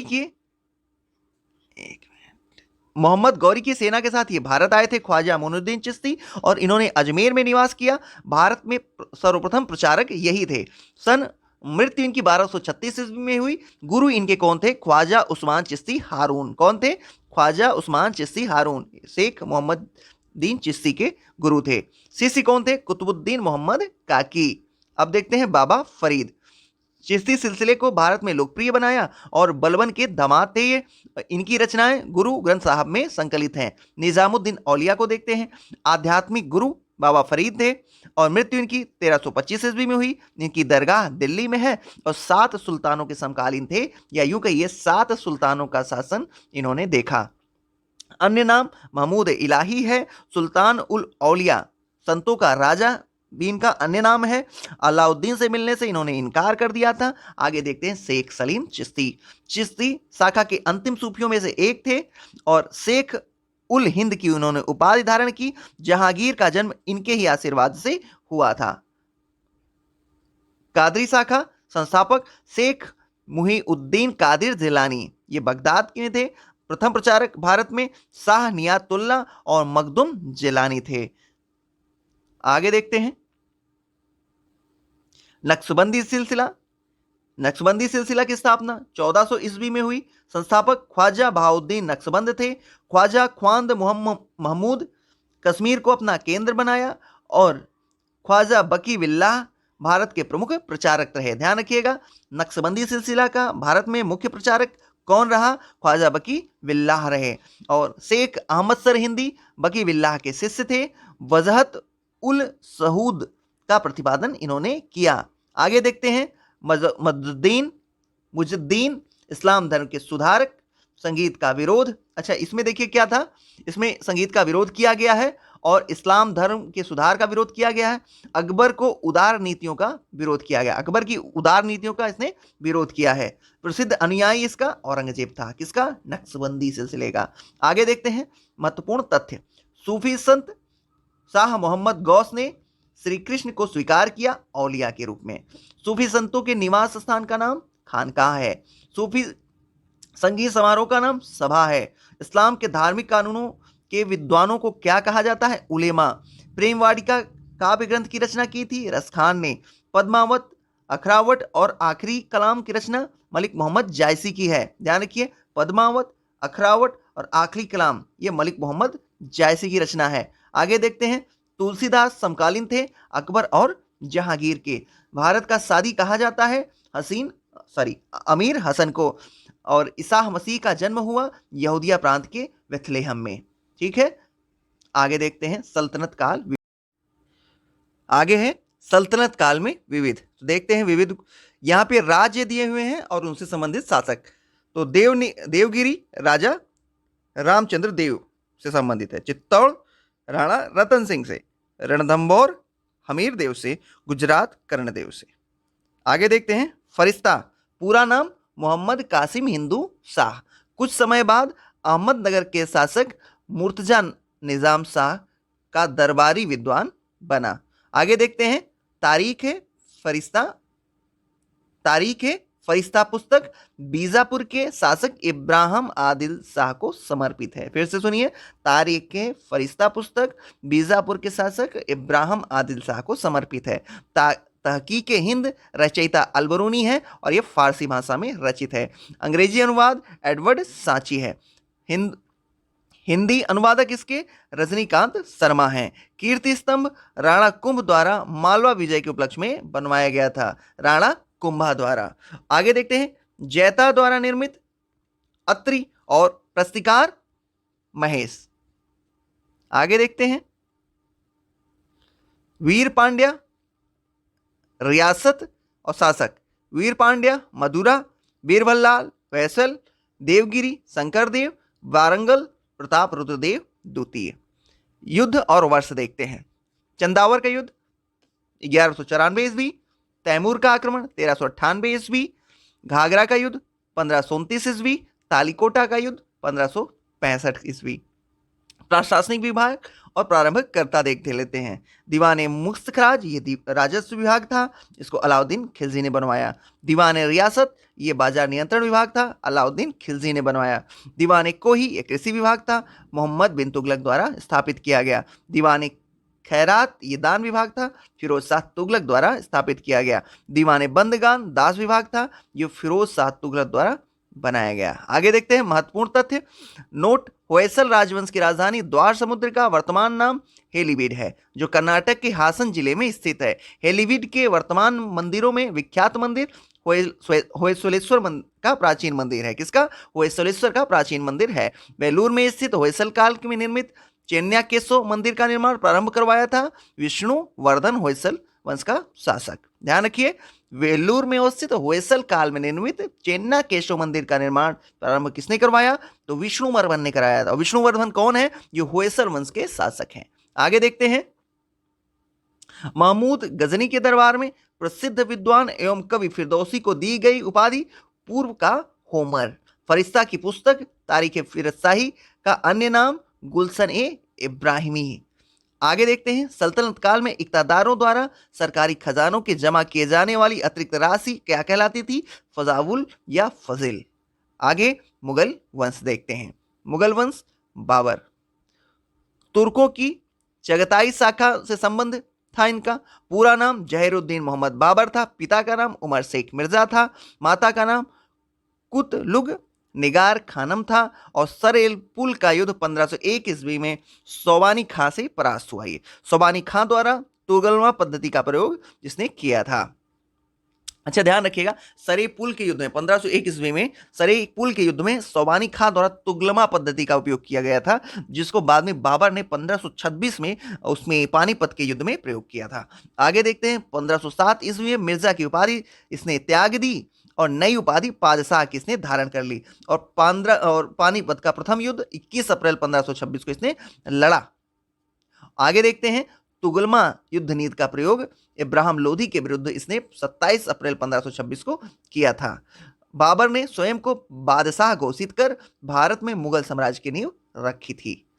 ठीक है, और इसमें एक फैक्ट्स क्लियर कर लीजिए कि 27 अप्रैल को ये 1526 को इसने बादशाह घोषित कर भारत में मुगल साम्राज्य की नींव रखी थी। ठीक है ना, और बाकी तुगलमा पद्धति का प्रयोग इसने पानीपत के प्रथम युद्ध में 21 अप्रैल 1526 को किया था इब्राहिम लोदी के खिलाफ। आगे देखते हैं, घाघरा का युद्ध 6 मई 1529 ईस्वी, बाबर बनाम महमूद लोदी। आत्मकथा तुजु के बाबरी या बाबर नामा है। बाबर नामा तुर्की भाषा में रचित है। 2 हिंदू राज्यों का उल्लेख है इसमें, किसका किसका, मेवाड़ और विजयनगर का। फारसी भाषा में अनुवाद अब्दुल रहीम खाने खाने द्वारा किया गया। तो खाने का नेतृत्व उस्ताद अली कुली द्वारा किया गया। कलंदर की उपाधि उदारता के कारण दी गई। पानीपत का प्रथम युद्ध तोपखानों का सर्वप्रथम प्रयोग किया। और खनवा का युद्ध 16 मार्च 1527 ईस्वी में हुआ, बाबर और राणा सांगा के मध्य हुआ। किसके किसके बीच में खनवा का युद्ध हुआ? बाबर और राणा सांगा के बीच में 16 मार्च 1527 में हुआ था। बाबर द्वारा जिहाद की घोषणा इसी युद्ध में की गई और युद्ध में विजय प्राप्ति के पश्चात बाबर ने गाजी काफिलों को मारने वाला की उपाधि धारण की। हुमायूं और शेरशाह देखते हैं। हुमायूं बाबर के पुत्रों में कामरान, अस्करी, हिंदाल और हुमायूं ज्येष्ठ पुत्र हुमायूं था। माहम बेगम सिया थी। 1532 ईस्वी में चुनार दुर्ग पर प्रथम आक्रमण किया इसने। किसने? 1532 ईस्वी में चुनार दुर्ग पर प्रथम आक्रमण हुमायूं ने किया। शेर खान द्वारा हुमायूं की अधीनता स्वीकार। आगे देखते हैं, प्रथम 4 प्रमुख युद्ध इसके। देवरा का युद्ध 1532 ईस्वी में हुमायूं विजेता। चौसा का युद्ध 26 जून 1539 को शेर खां विजेता। कन्नौज का युद्ध 17 मई 1540 को, इसमें भी हुमायूं शेरशाह से परास्त हो गया। सरहिंद का युद्ध 22 जून 1555 में हुमायूं विजयी रहा इसमें। आगे देखते हैं, शेरशाह फरीद शेरशाह के बचपन का नाम था। क्षेत्रीय सुधार देखते हैं, इन्होंने सुधार किस किस क्षेत्र में किया? राजस्व, प्रशासनिक, सैनिक और करेंसी प्रणाली में इन्होंने सुधार किया था। बंगाल सरकारों या जिलों में विभक्त था। आगे देखते हैं, शुद्ध सोने, चांदी और तांबे के सिक्कों का प्रचलन किया। चांदी का रुपया तांबे का दाम में विनिमय दर जो थी वो 1:64 की थी। आपने दिल्ली सल्तनत में 1:48 देखी थी, यहाँ पे 1:64 है। कलिंजर विजय, अंतिम विजय, शेरशाह की मृत्यु 22 मई 1545 में हुई। मकबरा इसका सासाराम बिहार में है। किसको की सहायता के लिए? इसने पट्टा और कबूलियतनामा क्या प्रथा का प्रचलन किया।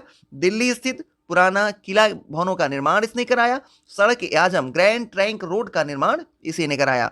सोनारगांव बंगाल भारत में लाहौर पाकिस्तान तक ये इसने निर्माण कराया था रोड। कहाँ से? सोनारगांव बंगाल से लाहौर पाकिस्तान तक इसने ग्रैंड ट्रंक रोड का निर्माण कराया। अकबर देखते हैं, जन्म 15 अक्टूबर 1542 को 1556 ईस्वी में बादशाह घोषित किया गया। बैरम खां संरक्षक था और वकील नियुक्त। खां ने खाना की उपाधि धारण की। आज आमेर के राजा बाहिरमल की पुत्री हरखाबाई से विवाह किया और सलीम जहांगीर का जन्म हुआ। समर्थक चिश्तिया संप्रदाय का था ये। और 1662 ईस्वी में दास प्रथा की इसने समाप्ति की। 63 में तीर्थ यात्रा कर समाप्त किया। 64 में जजिया करके समाप्ति की। बाल विवाह एवं सती प्रथा को रोकने का इसने प्रयास किया। आगे देखते हैं, मीर बख्शी सैन्य विभाग का प्रमुख, सैन्य वेतन और संगठन का कार्य भी करता था ये। 1573 ईस्वी में घोड़ा दागने की प्रथा का पुनर्प्रचलन प्रारंभ हुआ। 1574-75 में मनसबदारी व्यवस्था के आधार पर सैन्य संगठित किया गया।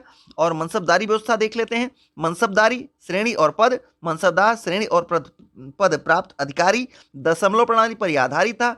मध्य एशिया से आयातित था ये और शासनकाल के 11वें वर्ष में प्रारंभ किया इसने। 3 प्रकार की मनसबदार, अमीर और अमीर आजम 3 प्रकार के होते थे। आगे देखते हैं, मकबरा ये तो हो गया इधर।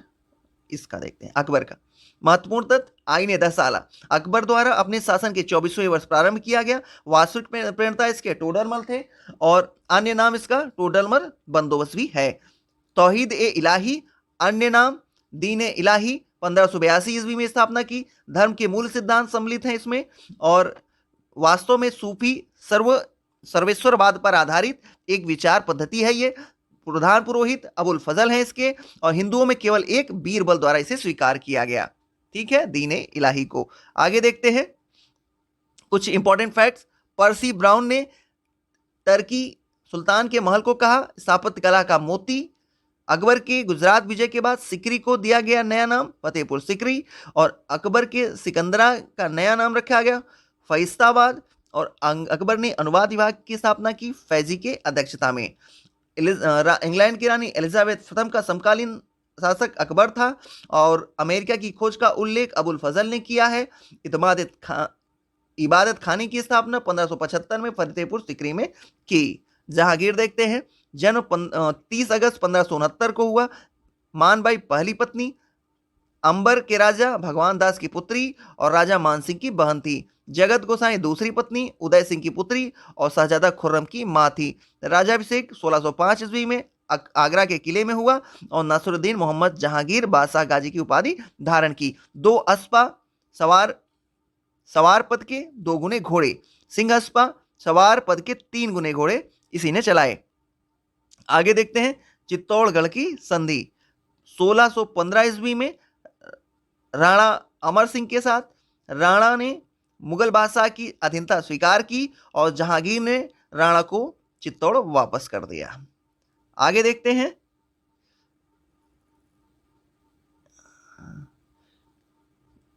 जुनता दल नूरजहां ने जहांगीर से विवाह के बाद बनवाया और अन्य सदस्य एतमादुद्दौला, मिर्जा गियास बेग भी कहते हैं जिसे, असमत बेगम, आसफ खां और शहजादा खुर्रम थे इसमें। आगे देखते हैं शिष्टमंडल। शिष्टमंडल में William Hawkins east India company का राजदूत तथा प्रतिनिधि। मुगल बादशाह में मुगल दरबार में उपस्थित होने वाला प्रथम अंग्रेज भी यही था। जहांगीर द्वारा इंग्लिश खां की उपाधि प्रदत्त की गई। और सर थॉमस रो ब्रिटेन के राजा जेम्स प्रथम के राजदूत थे। अजमेर में जहांगीर के दरबार में उपस्थित होने का मौका मिला इन्हें और बादशाह के साथ शिकार खेलने भी गया। फ्रांसिस्को पेल्सट यह डच पर्यटक था और रिमांसरी पुस्तक इसने लिखी। आगे देखते हैं जहांगीर के सर्वोत्कृष्ट चित्रकार उस्ताद मंसूर, इसको इसने नादिर उल अस्तर की उपाधि दी। यह पक्षी विशेषज्ञ चित्रकार था। अबुल हसन नादिर उज्जमा की उपाधि प्राप्त की। यह व्यक्ति चित्र में महारत हासिल था। तुजुक ए जहांगीरी जहांगीर की आत्मकथा कथा है और यह फारसी में है। जहांगीर का मकबरा शहादरा लाहौर में स्थित है। एतमादुद्दौला का मकबरा अपने पिता मिर्जा गियास बेग की याद में नूरजहां ने बनवाया था। पूर्णतया संगमरमर से निर्मित प्रथम पहला कृति है और यह पित्रा दरोरा का प्रयोग प्रथम बार इसी में किया गया है। आगे देखते हैं शाहजहां। शाहजहां का जन्म 1592 ईस्वी में हुआ। माता इनकी जगत गोसाई थी। पत्नी अर्जवंद बानो बेगम, जिनको हम मुमताज महल भी कहते हैं, वो थी। राजाभिषेक आगरा में हुआ। राजधानी दिल्ली से आगरा से इन्होंने दिल्ली स्थानांतरित की। उपाधि अबुल मुजफ्फर शहाबुद्दीन मोहम्मद साहिब किरने सानी की इन्होंने धारण की। साम्राज्य इनका 1633 ईस्वी में अहमदनगर मुगल साम्राज्य में सम्मिलित कर लिया इन्होंने और संधि गोलकुंडा और विजयनगर से की। औरंगजेब देखते हैं दक्कन का सूबेदार था 1636 से 44 ईस्वी और 1652 ईस्वी तक। आगे देखते हैं कंधार शाहजहां के समय अंतिम रूप से मुगलों के अधीन अधिकार से निकल गया। ध्यान रखिएगा शाहजहां के काल में ही कंधार उनके हाथ से निकल गया था। आगे देखते हैं शासनकाल। मुगल काल का स्वर्णकाल। मान्यता फारसी भाषा में 2 शैलियों भारतीय शैली और ईरानी शैलियों को थी। ईरानी फारसी और भारतीय फारसी। कलीम राजकवि नियुक्त हुए थे। 1 मिनट रुकिएगा जरा। चलिए ध्यान रखिएगा कलीम ये शाहजहां के राजकवि हैं। कविंद्राचार्य ने शाहजहां के आश्रित कवि कविंद्रा कल्पलता की रचना की। बादशाह से निवेदन कर तीर्थ यात्रा कर को समाप्त किया और उपाधि इन्होंने सरस्वती की धारण की। स्थापत्य देखते हैं, दिल्ली की जामा मस्जिद एवं आगरे के ताजमहल का निर्माण किया। दीवाने आम, दीवाने खास, लाल किला, शीश महल, मोती मस्जिद आगरा आदि का निर्माण किया। मोती मस्जिद आगरा में जो है उसका निर्माण किया। जो दिल्ली में मोती मस्जिद है उसका निर्माण औरंगजेब करेगा। ताजमहल की वास्तुकला में भारतीय ईरानी एवं मध्य ईरानी वास्तुकला का संतुलन समन्वय स्थापित किया इसने। और दिल्ली में शाहजहानाबाद नामक, कौन सा? शाहजहानाबाद। दिल्ली में शाहजहानाबाद नामक नगर की स्थापना की। अन्य कार्य सिजदा एवं जमीन बोस की प्रथा को समाप्त किया। ध्यान रखिएगा, सिजदा और पैगोस को इन्होंने समाप्त कर दिया था।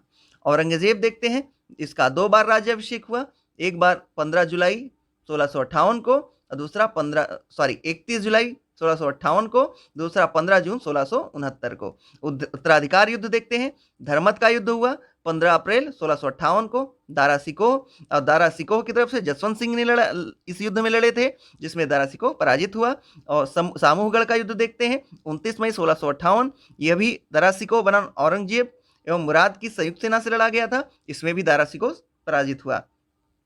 पुरंदर की संधि देखते हैं, राजा जयसिंह और शिवाजी के मध्य हुई जून 1665 में।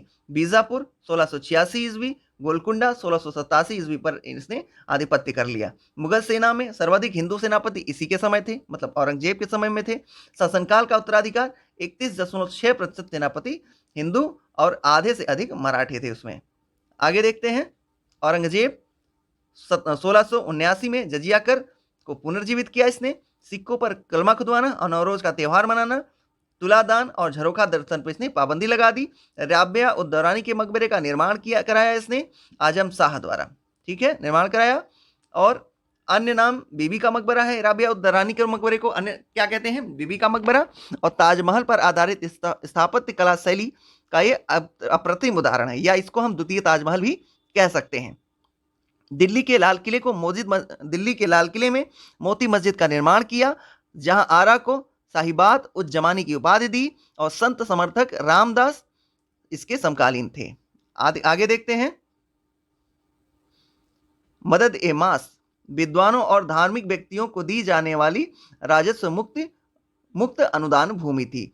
अन्य नाम इसको सयूर गल भी कहते हैं। सद्र दान दी जाने वाली समस्त भूमि का निरीक्षण करता। स्थानांतरण का अभाव अनुदात ग्राही के पास वंशानुगत रूप से था। आगे देखते हैं, मनसबदारी प्रथा। 33 वर्ग कुल 66 प्रचलन में कभी कभी मसरूत और सशर्त पद भी दिया जाता था, ठीक है। ध्यान रखिएगा, मनसबदारी व्यवस्था में कुल 33 वर्ग थे। कितने वर्ग थे? 33, ठीक है। और कभी कभी मसरूत और सशर्त पद भी दिया जाता था। अकबर द्वारा अपने शासन काल के 40वें वर्ष में जात एवं सवार दोहरी व्यवस्था लागू की थी। पहली कोटि जात के अनुरूप सवार, दूसरी कोटि आधे सवार, तीसरी कोटि आधे से कम सवार। जात पद, सवार पद जात पद से कभी ऊपर नहीं हो सकता था। सैन्य और असैन्य अधिकारियों का एक ही सेवा संवर्ग में लाना उद्देश्य था। अब इधर देखते हैं, मुगल प्रशासन में मीर बख्शी सैन्य विभाग का प्रधान था। सरखत नामक प्रमाण पत्र पर हस्ताक्षर करता था। सैनिकों की मासिक वेतन का निर्धारित भी यही करता था। प्रांतों के बख्शी इसके नियंत्रण में थे। भू राजस्व अधिकारियों का पर्यवेक्षण करता था। सैन्य विभाग के वेतन के लिए उत्तरदायी था और वेतनाधिकारी इसको सर जादूनाथ सरकार ने कहा है, और नियमित और स्थायी कार्य नहीं। आगे देखते हैं, घुड़सवार सैनिक अहदी बाबर द्वारा नियुक्त सैनिक और बादशाह के अंगरक्षक के रूप में कार्य करते थे। दाखिली बादशाह द्वारा भर्ती सैनिक और मनसबदारों की सेवा में कार्य करते थे। सिक्के देखते हैं, टकसालों में सोने चांदी और तांबे के सिक्के की ढलाई की जाती थी। अकबर राम सीता की आकृतियों वाले सिक्के जारी किए और रामसिया देवनागरी लेख में युक्त सिक्के चलाए इसने। दाम तांबे का सिक्का रुपए के 40वें भाग के बराबर था। जहांगीर अपने सिक्कों पर अपनी कृति अंकित कराई। जहांगीर ने अपने सिक्कों पर अपनी आकृति अंकित कराई। कुछ सिक्कों पर जहांगीर के साथ नूरजहां का नाम भी अंकित है। हाथ में शराब का प्याला लिए हुए आकृति अंकित की हुई है। आगे देखते हैं मुगल कालीन संगीत और चित्रकला। एक सेकेंड। अकबर तानसेन प्रमुख ध्रुपद गायक थे। अकबर के दरबार में प्रसिद्ध संगीतज्ञ थे ये। मूल नाम इनका रामतनु पांडे था। अकबर के नौरत्नों में से एक थे। अकबर के दरबार से पहले तानसेन रीवा के राजा रामचंद्र के दरबार में रहते थे। अकबर द्वारा कंठाभरण वाणी विलास की उपाधि इनको दी गई थी। मोहम्मद शाह रंगीला, देखते हैं मोहम्मद शाह रंगीला ख्याल गायन के लिए लोकप्रिय था। औरंगजेब ने संगीत इस्लामी विरोधी है इसलिए उस पर पाबंदी लगा दी थी। स्वयं एक कुशल वीणा वादक था ये। आगे देखते हैं साहित्य। गुलबदन बेगम ये बाबर की पुत्री थी। इसने अपनी प्रसिद्ध रचना कौन सी इसकी थी? हुमायूं नामा। बाबर और हुमायूं का इतिहास है इसमें, और हुमायूं और कामरान के मध्य युद्ध का वर्णन है इसमें, और अकबर के आदेश पर लिखा गया इसे। ठीक है।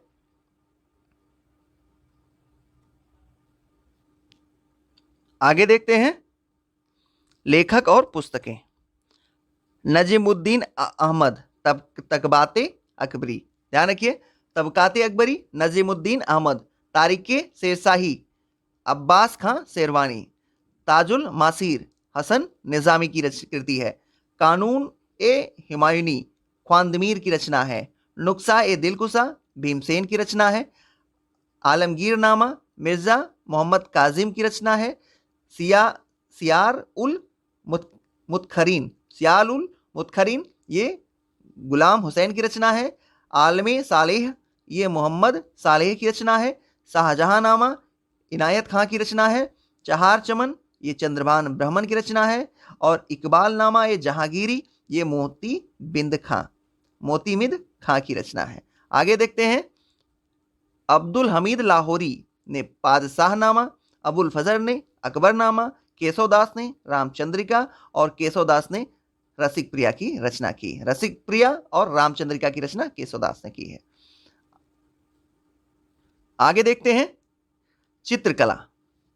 मुगल चित्रकला शैली का प्रारंभकर्ता हुमायूं था। हुमायूं के चित्रकार मीर सैयद अली और ख्वाजा अबुल समद थे। अकबर के चित्रकार दसवंत और बसावंत थे।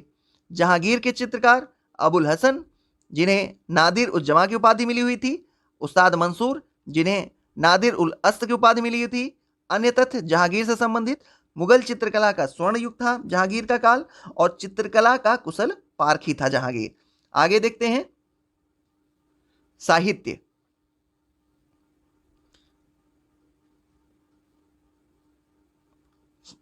मुगलों की राजभाषा फारसी थी और फारसी लिपि नास्तलिक फारसी लिपि। आगे देखते हैं विदेशी यात्री। टेवर्नियर शाहजहां के शासनकाल में भारत की यात्रा की। पेशे से जौहरी था ये, और 6 बार भारत की यात्रा की, और इसकी पुस्तक का नाम ट्रेवल्स इन इंडिया है। आगे देखते हैं विदेशी यात्रियों में ही मनुची, यह इतालवी यात्री था। दारा सिको की सेवा में तोपची के रूप में नियुक्त हुआ। बाद में चिकित्सक का पेशा अपनाया इसने। और स्टोरियो दो मुगल इंडिया इसकी रचना है। संस्मरण अन्य नाम 17वीं शताब्दी में भारत का दर्पण है। अब आगे देखते हैं विविध मुगल काल। हेमराज तत्कालिक स्रोतों में नाम बक्काल, रेवाड़ी के सोरों का व्यापारी था और इस्लाम शाह की सेवा में लगा हुआ था। आदिल शाह के समय सम्मान और कद इसका बढ़ा। वजीर और सेनापति बनाए। तरदी बेग को परास्त कर विक्रमादित्य और विक्रमजीत की उपाधि इसने धारण की। आगे देखते हैं विदेशी यात्री और भारत में यात्रा की अवधि। हॉकिंस 1608 में से 1611, टॉमस रो 1615 से 1619, मनुची 1653 से 1708, रॉल्फिन्स 1585 से 1586। और युद्ध और वर्ष देखते हैं। खनवा का युद्ध 1527 में, घाघरा का युद्ध 1529 में, चौसा का युद्ध 1539 में, सामूगढ़ का युद्ध 1658 में। इनमें से सामूगढ़ का युद्ध याद रखिएगा 1658 भी महत्वपूर्ण है। आगे देखते हैं हल्दी घाटी का युद्ध अकबर और राणा प्रताप के विरुद्ध हुआ। बिलग्राम का युद्ध, शेरशाह हुमायूं और शेरशाह के विरुद्ध, खुसरो का युद्ध, खिसरो का विद्रोह जहांगीर के विरुद्ध था, खानवा का युद्ध बाबर और राणा सांगा के मध्य हुआ। आगे देखते हैं अमरम। अमरम विजयनगर के नायकों को राजा द्वारा वेतन और बदले में उनकी अधीनस्थ सेवा के रखरखाव के लिए दिया गया विशेष भूखंड अमरम कहलाता था। मुकासा मराठा शासन में चौथा, फिर से देखिए, मुकासा मराठा शासन में चौथ की आय का 66% मराठा सरदारों को घुड़सवार रखने के लिए देय होता था। सूरत बंदरगाह अन्य नाम बाबुल मक्का और मक्का द्वार। सूरत बंदरगाह का अन्य नाम बाबुल मक्का और मक्का द्वार है। आगे देखते हैं प्रसिद्ध भारतीय हीरे कोहिनूर के संबंध में जानकारी देने वाला विदेशी यात्री कौन है? टेवर्नियर। भारतीय व्यापारिक जहाजों पर काम करने वाले कर्मचारी का नाम था मोमोली। क्या था? मौलिम। और मौलिम तारों तथा सूर्य की स्थिति का पता लगाता था गोलाकार यंत्र से। मराठों के होलकर, ध्यान रखिएगा, मराठों के होलकर वंश की सास क्या थी? अहिल्याबाई। मराठा छत्रपति राजाराम की पत्नी का नाम था ताराबाई। गोंडवाना के हिंदू राज्य के योग्य शिक्षिका थी दुर्गावती। आगे देखते हैं, इसी के साथ मुगल काल समाप्त होता है। अब देखते हैं गुरु नानक और सिख संप्रदाय। गुरु नानक 1669 ईस्वी में तलवंडी नाना साहब में इनका जन्म हुआ। वर्तमान में ये पाकिस्तान के पंजाब प्रांत के ननकाना साहिब जिले में स्थित है। पूर्व में यह शेखपुरा जिले का भाग था। वर्ष 2019 में गुरु नानक की 550वीं जयंती प्रकाश वर्ष के रूप में मनाए जाने का आयोजन भारत में किया गया। इनकी मृत्यु 1539 ईस्वी में डेरा बाबा करतारपुर में हुई। शिक्षाएं इनकी एकेश्वरवाद में विश्वास और निर्गुण ब्रह्म की उपासना पर इन्होंने बल दिया। रचनाएं इनकी सबद और जपजी साहिब है। और कथन इनका क्या था? ईश्वर केवल मनुष्य के सगुण को पहचानता है तथा उसकी जाति नहीं पूछता, क्योंकि दूसरे लोक में कोई जाति नहीं होती। आगे देखते हैं विशेष तथ्य। सिकंदर लोदी 1489 से 1517 ईस्वी के समय सिख धर्म की स्थापना की। मतलब जब सिख धर्म की स्थापना हुई उस समय शासक सिकंदर लोदी था। और गुरु का लंगर नामक मुक्त सामुदायिक रसोई की शुरुआत इन्होंने की। उदासी नामक धर्म प्रचारक यात्रा का प्रारंभ किया। किस? उदासी नामक। संसार के 9 क्षेत्रों 9 खंड की यात्रा की इन्होंने। सिख गुरु परंपरा। मूल नाम भाई लहना गुरु नानक द्वारा। देखिए, गुरु नानक के बाद गुरु अंगद बनते हैं। इनका समय जो पीरियड है 1539 से 1552 ईस्वी। अब देखते हैं इनके बारे में। मूल नाम इनका भाई लहना था और गुरु नानक द्वारा उत्तराधिकारी द्वितीय सिख गुरु थे ये। स्थानीय भाषा में गुरु नानक के उपदेशों को इन्होंने संकलित किया और गुरुमुखी लिपि का जनक इनको माना जाता है। सिख गुरु परंपरा से संबंधित अन्य तथ्य देखते हैं। गुरु अमरदास 1552 से 1574 ईस्वी धार्मिक साम्राज्य को 22 गद्दियों में इन्होंने बांटा और सिख विवाह परंपरा आनंद कारज और सरल विवाह पद्धति लवन को प्रचलित किया। ठीक है। और गुरु रामदास ये 1574 से 1581 तक रहे। अमृतसर मूल नाम रामदासपुर की स्थापना की और अकबर द्वारा प्रदान की गई 500 बीघा जमीन पर गुरु पद की पैतृक बनवाया। गुरु पद को इन्होंने पैतृक बनाया। ध्यान रखिएगा, अमृतसर नगर की स्थापना इन्होंने की और उस भूमि पे की जिसको अकबर ने इनको प्रदत्त की थी 500 बीघा जमीन पर। और गुरु पद को पैतृक रामदास ने ही कराया था। आगे देखते हैं गुरु अर्जुन देव, इन्होंने आदि ग्रंथ का संकलन किया। अमृतसर में दरबार साहिब हरमिंदर साहब की स्थापना की। तरन तारन और करतारपुर नगर बसाया इन्होंने। विद्रोही मुगल राजकुमार खुसरो की सहायता करने पर जहांगीर द्वारा कैद कर फांसी दे दी गई इनको। गुरु गोविंद सिंह 1606 से 1644 ईस्वी अकाल तख्त की स्थापना की और सिखों को एक लड़ाकू जाति में बदला गुरु गोविंद सिंह ने। गुरु हरगोविंद है, ये ध्यान रखिएगा। अमृतसर की रक्षा हेतु लाहौरगढ़ किले का निर्माण किया। पीरी और मीरी 2 अस्त्र क्रमशः आध्यात्मिक और सांसारिक प्रभुत्व की परख कीरतपुर नगर की स्थापना की इन्होंने। किसकी? कीरतपुर नगर की। गुरु हरराय द्वारा सिखों का समर्थन था इनको और औरंगजेब के बुलावे पर पुत्र राम राय को भेजा इन्होंने।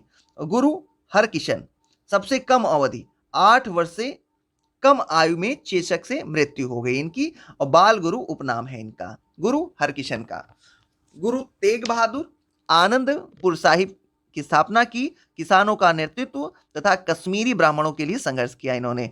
आगरा प्रयाग बनारसी सासाराम आगरा प्रयाग बनारस सासाराम पटना मुंगेर ढाका और असम की यात्रा की इन्होंने।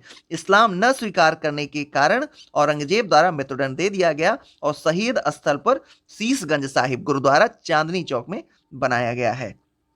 आगे देखते हैं गुरु गोविंद सिंह। गुरु गोविंद सिंह 13 अप्रैल 1699 ईस्वी को बैसाखी के दिन आनंदपुर साहिब में खालसा की स्थापना इन्होंने की। और इसमें देखते हैं धर्माचार पाहुल का प्रवर्तन किया इन्होंने। रचनाएं इनकी जफरनामा और विचित्र नाटक और चंडी दीवार इनकी रचनाएं हैं। जफरनामा, विचित्र नाटक, चंडी दीवार इनकी रचनाएं हैं। बहादुर शाह से संधि और एक बड़ा मनसब प्राप्त किया। उनके साथ दक्षिण अभियान पर गए। नांदेड़ महाराष्ट्र में एक अफगान सरदार द्वारा हत्या की गई और समाधि स्थल पर हजूर साहिब गुरुद्वारा बनाया गया। निर्मल की स्थापना, सिख शिक्षकों को दी जाने वाली पदवी। आगे देखते हैं पंच ककार, कड़ा, कृपाण, कंघा, केस और कच्छा का प्रयोग अनिवार्य किया इन्होंने। नाम के साथ सिंह कौर लगाने का प्रारंभ किया। ध्यान रखिएगा, सिंह और कौर लगाने का प्रारंभ गुरु गोविंद सिंह ने ही प्रारंभ किया था। आगे देखते हैं मराठा राज और संघ। शिवाजी के बारे में देखते हैं परिचय। जन्म सिवनेर के दुर्ग में हुआ। राजधानी रायगढ़। राज्याभिषेक बनारस के पंडित विश्वेश्वर द्वारा कराया इन्होंने और अफजल खां का वध किया इन्होंने। आगे देखते हैं 1665 में जयसिंह के साथ पुरंदर की संधि की इन्होंने। 1666 में औरंगजेब द्वारा आगरा में कैद कर लिए गए और 1674 में राज्याभिषेक के बाद छत्रपति की उपाधि धारण की। 1680 में इनकी मृत्यु हो गई। आगे देखते हैं शिवाजी के अष्ट प्रधान। सुमंत या दबीर ये विदेश मंत्री थे। पेशवा राज्य का प्रधान होता था। अमात्य मजमुआदर जिसे कहते हैं वित्त और राज्य मंत्री था। नाकिया वाकिया नवीस या मंत्री राजा के दैनिक कार्यों और दरबार की प्रतिदिन की कार्रवाइयों का विवरण रखता था। सचिव सुरुनवीस राजकीय पत्र और व्यवहार का कार्य करता था। न्यायाधीश मुख्य न्यायाधीश था। पंडित राव विद्वान और धार्मिक कार्य के लिए अनुदानों का दायित्व निभाता था। ये सेनापति सर ए नौबत सैनिकों की नियुक्ति, संगठन और रसद का प्रबंधन करता था। ये आगे देखते हैं पानीपत का तृतीय युद्ध 14 जनवरी 1761। पानीपत का तृतीय युद्ध 14 जनवरी 1761। अब इसमें देखते हैं काशी राज पंडित प्रत्यक्षदर्शी थे इसके। यह युद्ध मराठों के लिए प्रलयकारी रहा। व्यापारी कूट संदेश बालाजी बाजीराव को 2 मोती विलीन 22 सोने की मुहर, लुप्त चांदी, तांबे और सिक्कों की पूरी गणना नहीं की। ठीक, आगे देखते हैं तत्कालिक कारण। अहमद शाह अब्दाली द्वारा अपने वायसराय तैमूर शाह के मराठों द्वारा लाहौर से निष्कासन का बदला लेने की इच्छा। सदाशिव भाऊ मराठी सेना बनाम अहमद शाह अब्दाली के मध्य ये हुआ। तो पानीपत का युद्ध सदाशिव भाऊ ने नेतृत्व किया था मराठी सेना का और अफगानी सेना का नेतृत्व अहमद शाह अब्दाली ने किया था। आगे देखते हैं महत्वपूर्ण तथ्य। साहू के प्रतिनिधि के रूप में 1689 में 1700 ईस्वी तक मराठों का नेतृत्व राजा राम ने किया। औरंगजेब की मृत्यु के समय मराठों का नेतृत्व ताराबाई के पास था। बालाजी विश्वनाथ का पेशवा के पद पर कार्यकाल 1713 से 1720 ईस्वी रहा। 1720 ईस्वी में साहू ने पेशवा नियुक्त किया। 1720 में साहू ने पेशवा नियुक्त किया। बाजीराव प्रथम को पेशवा का पद पैतृक बना। बालाजी बाजीराव के समय संगोली की संधि किसके मध्य हुई? 1750 में क्रियान्वित हुई और संवैधानिक क्रांति द्वारा शक्ति छत्रपति के हाथ से पेशवा के हाथ में आने की प्रक्रिया पूरी हुई। संगोली की संधि। मराठा संगठन का वास्तविक सेना पेशवा बन गया। परवर्ती मुगल शासक। चलिए देखते हैं परवर्ती मुगल शासक में अन्य नाम शाह आलम, मूल नाम मुअज्जम, शासनकाल 1707 से 1712। अन्य नाम साहिब बेखबर, खफी खां द्वारा प्रदत्त किया गया। साहिब बेखबर। अब देखते हैं पहला बहादुर शाह, परवर्ती मुगल शासक, औरंगजेब के बाद के शासकों की बात हो रही है। बहादुर शाह प्रथम, जहांदार शाह, फरूख सियर, मोहम्मद शाह के बाद शाह आलम द्वितीय, फिर बहादुर शाह द्वितीय, फिर उसके बस बहादुर शाह द्वितीय तक है, जिसको बहादुर शाह जफर भी कहते हैं। चलिए 1717 का फरमान, फर्रुखसियर ने जारी किया। अंग्रेजों को 3000 वार्षिक कर देने के बदले बंगाल के बिना अतिरिक्त चुंगी दिए व्यापार करने का अधिकार की पुष्टि हो गई। 1712 से 1713 ईस्वी शासनकाल के अंतर्गत अयोग जुल्फिकार खां की सहायता से गद्दी प्राप्त फर्रुखसियर से परास्त 1713 में हत्या। ध्यान रखिए 1712 ईस्वी से 13 ईस्वी के मध्य शासन कार्य का निरंतर अयोग जुल्फी खां की सहायता से गद्दी प्राप्त और फर्रुखसियर से पस्त 1713 ईस्वी में फर्रुखसियर से परास्त हो गया और 1630 में हत्या हो गई। ठीक, आगे देखते हैं। कंटिन्यू बोलते बोलते गले में दर्द हो जाता है, जिससे स्लिप होने लगती है टंग भी। चलिए आज तो इसे खत्म ही करना है, कुछ भी हो। 1719 से 1748 ईस्वी तक शाहजहां द्वारा बनाए गए प्रसिद्ध मयूर सिंहासन पर बैठने वाला अंतिम मुगल बादशाह था ये। और अंतिम मुगल बादशाह क्यों था? क्योंकि नादिर शाह इसको अपने साथ उठा ले गया। नादिर शाह का आक्रमण करनाल युद्ध के मुगल सेना परास्त हुई। नादिर शाह का आक्रमण करनाल युद्ध में मुगल सेना परास्त हुई। रंगीला के नाम से प्रसिद्ध था मोहम्मद शाह और हिजड़ों तथा महिलाओं में से एक वर्ग का प्रभुत्व स्थापित हुआ, ये मोहम्मद शाह रंगीला के समय। आगे देखते हैं 1759 से 1806 ईस्वी। मूल नाम अली गौहर। दिल्ली पर अंग्रेजों का अधिकार हुआ शाह आलम द्वितीय के समय। अब देखते हैं 1837 से 57 बिना साम्राज्य का सम्राट ईस्ट इंडिया कंपनी की ओर से प्रतिमाह 1 लाख रुपए पेंशन और 1862 में इसकी मृत्यु हो गई। आगे देखते हैं विविध मुगल काल में। तुलसीदास प्रसिद्ध भक्ति संत थे और कवि थे। अकबर जहांगीर इनके समकालीन शासक थे। ग्रंथ इन्होंने रामचरितमानस और विनय पत्रिका की रचना की इन्होंने। जीवन काल इनका 1532 से 1623 ईस्वी रहा। नामोल्लेख आईने अकबरी में अबुल फजल ने किया है। तुलसीदास का नामोल्लेख आईने अकबरी में अब्दुल फजल द्वारा किया गया है। अकबर का मकबरा 5 मंजिल है। स्थिति कहाँ है? सिकंदरा गांव। निर्माण की योजना स्वयं अकबर द्वारा बनाया गया था। विशेषज्ञता गुंबद विहीन है। इसकी विशेषता क्या है? यह गुंबद विहीन है। निर्माण कार्य जहांगीर द्वारा किया गया।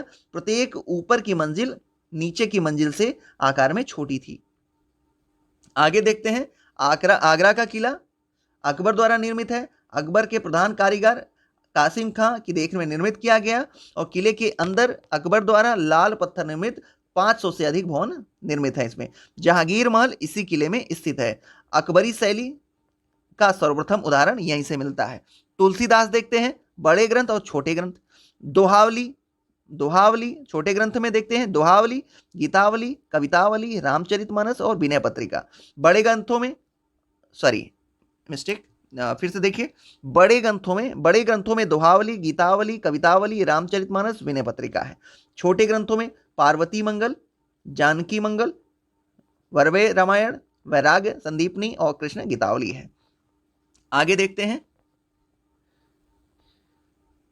रचना और रचनाकार। भक्त नामावली ध्रुवदास की है। भक्तमाल नाभादास की है। केशवदास ने क्या क्या लिखा? रसिक प्रिया, रामचंद्रिका, कवि प्रिया। चित्रावली उस्मान की है। अब देखते हैं मजहर जारी करने के बाद अकबर द्वारा धारण की गई उपाधि सुल्तान आदिल या इमाम आदिल। अकबर के दरबार में प्रसिद्ध ग्रंथकर्ताओं में सबसे प्रमुख कश्मीर के मोहम्मद हुसैन को अकबर द्वारा प्रदान की गई उपाधि जरी कलम। हरि विजय सूरी को जगत गुरु की उपाधि से सम्मानित करने वाला शासक अकबर था। आगे देखते हैं महत्वपूर्ण तथ्य है कुछ। अलाउद्दीन खिलजी ने नवीन धर्म चलाने की विचार त्याग दिया।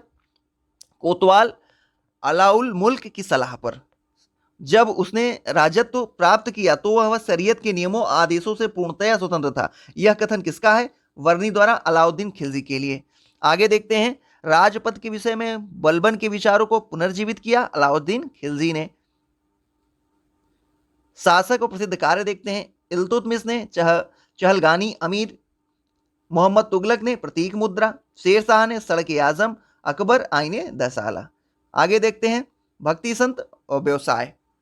नामदेव दर्जी थे, कबीर जुलाहा थे, रविदास मोची थे, सेना नाई थे। अब भक्ति संत और जीवन काल देख लेते हैं। कबीर 1398 से 1518 ईस्वी, गुरु नानक 1469 से 1539 ईस्वी, चैतन्य 1486 से 1534 ईस्वी, मीराबाई 1498 से 1557 ईस्वी। अब देख लेते हैं स्थापत्य और अवस्थिति। अदीना मस्जिद पंडुआ पश्चिम बंगाल, लाल दरवाजा मस्जिद जौनपुर, दाखिल दरवाजा गौंड, तीन दरवाजा अहमदाबाद। आगे देखते हैं शासक और शासनकाल। मोहम्मद बिन तुगलक 1325 से 1351 और कुलशेखर 1268 से 1310, देवराय द्वितीय 1442 से 1446, कृष्णदेवराय 1509 से 1529। आगे देखते हैं शासक और स्मारक। सिकंदर लोदी दोहरा गुंबद, शेरशाह अष्टभुजी मकबरा, बलबन सत्य मेहराबी मकबरा, मोहम्मद आदिल शाह गोल गुंबद, मानसिंह महल ग्वालियर, प्रेरणा स्रोत। अच्छा, जहांगीर महल देखते हैं। जहांगीरी महल का प्रेरणा स्रोत कौन था? मानसिंह का महल ग्वालियर, वो जहांगीरी महल का प्रेरणा स्रोत था। निर्माता कौन था जहांगीरी महल का? अकबर। झुकाव हिंदू स्थापत्य कला शैली की ओर। आगे देखते हैं चैतन्य महाप्रभु, पिता जगन्नाथ मिश्र, माता सची देवी, जीवन काल 1486 से 1534, जन्म स्थान नदिया जिला बंगाल, निमाई बचपन का नाम था इनके, भक्ति आंदोलन के संत थे ये, आराध्य देवता इनके कृष्ण थे और संस्थापक मध्य गौंडीय संप्रदाय के थे। आगे देखते हैं मध्यकालीन कवि और रचनाएं। मुल्ला दाऊद ने चंद्रायन की रचना की, दामोदर कवि ने पद्मावत कथा की, अमीर खुसरो ने आसिका की। आगे देखते हैं बरकरी संप्रदाय। मुख्य पीठ पठरपुर महाराष्ट्र, संस्थापक ज्ञानेश्वर अरंग्य, अन्य संत नामदेव तुकाराम। विशेष तथ्य देखते हैं विठोबा की पूजा कृष्ण के अवतार की मान्यता, विठोबा को कृष्ण का अवतार माना गया। हल्दी घाटी का युद्ध वर्ष 1576 में महाराणा प्रताप बना मानसिंह एवं आसफ खां के मध्य। हकीम खान सूर महाराणा की सेना के अग्रभाग के सेनापति थे और परिणाम क्या हुआ? महाराणा प्रताप पराजित हुए हल्दी घाटी के युद्ध में। तो चलिए इसी के साथ आपका ये खत्म समाप्त होता है। चलिए फिर अगले पार्ट में हम फिर मिलते हैं किसी नए सब्जेक्ट के साथ। तब तक के लिए बाय बाय। चैनल को आप प्लीज़ सब्सक्राइब करें, शेयर करें, कमेंट करें और वीडियो को लाइक करें।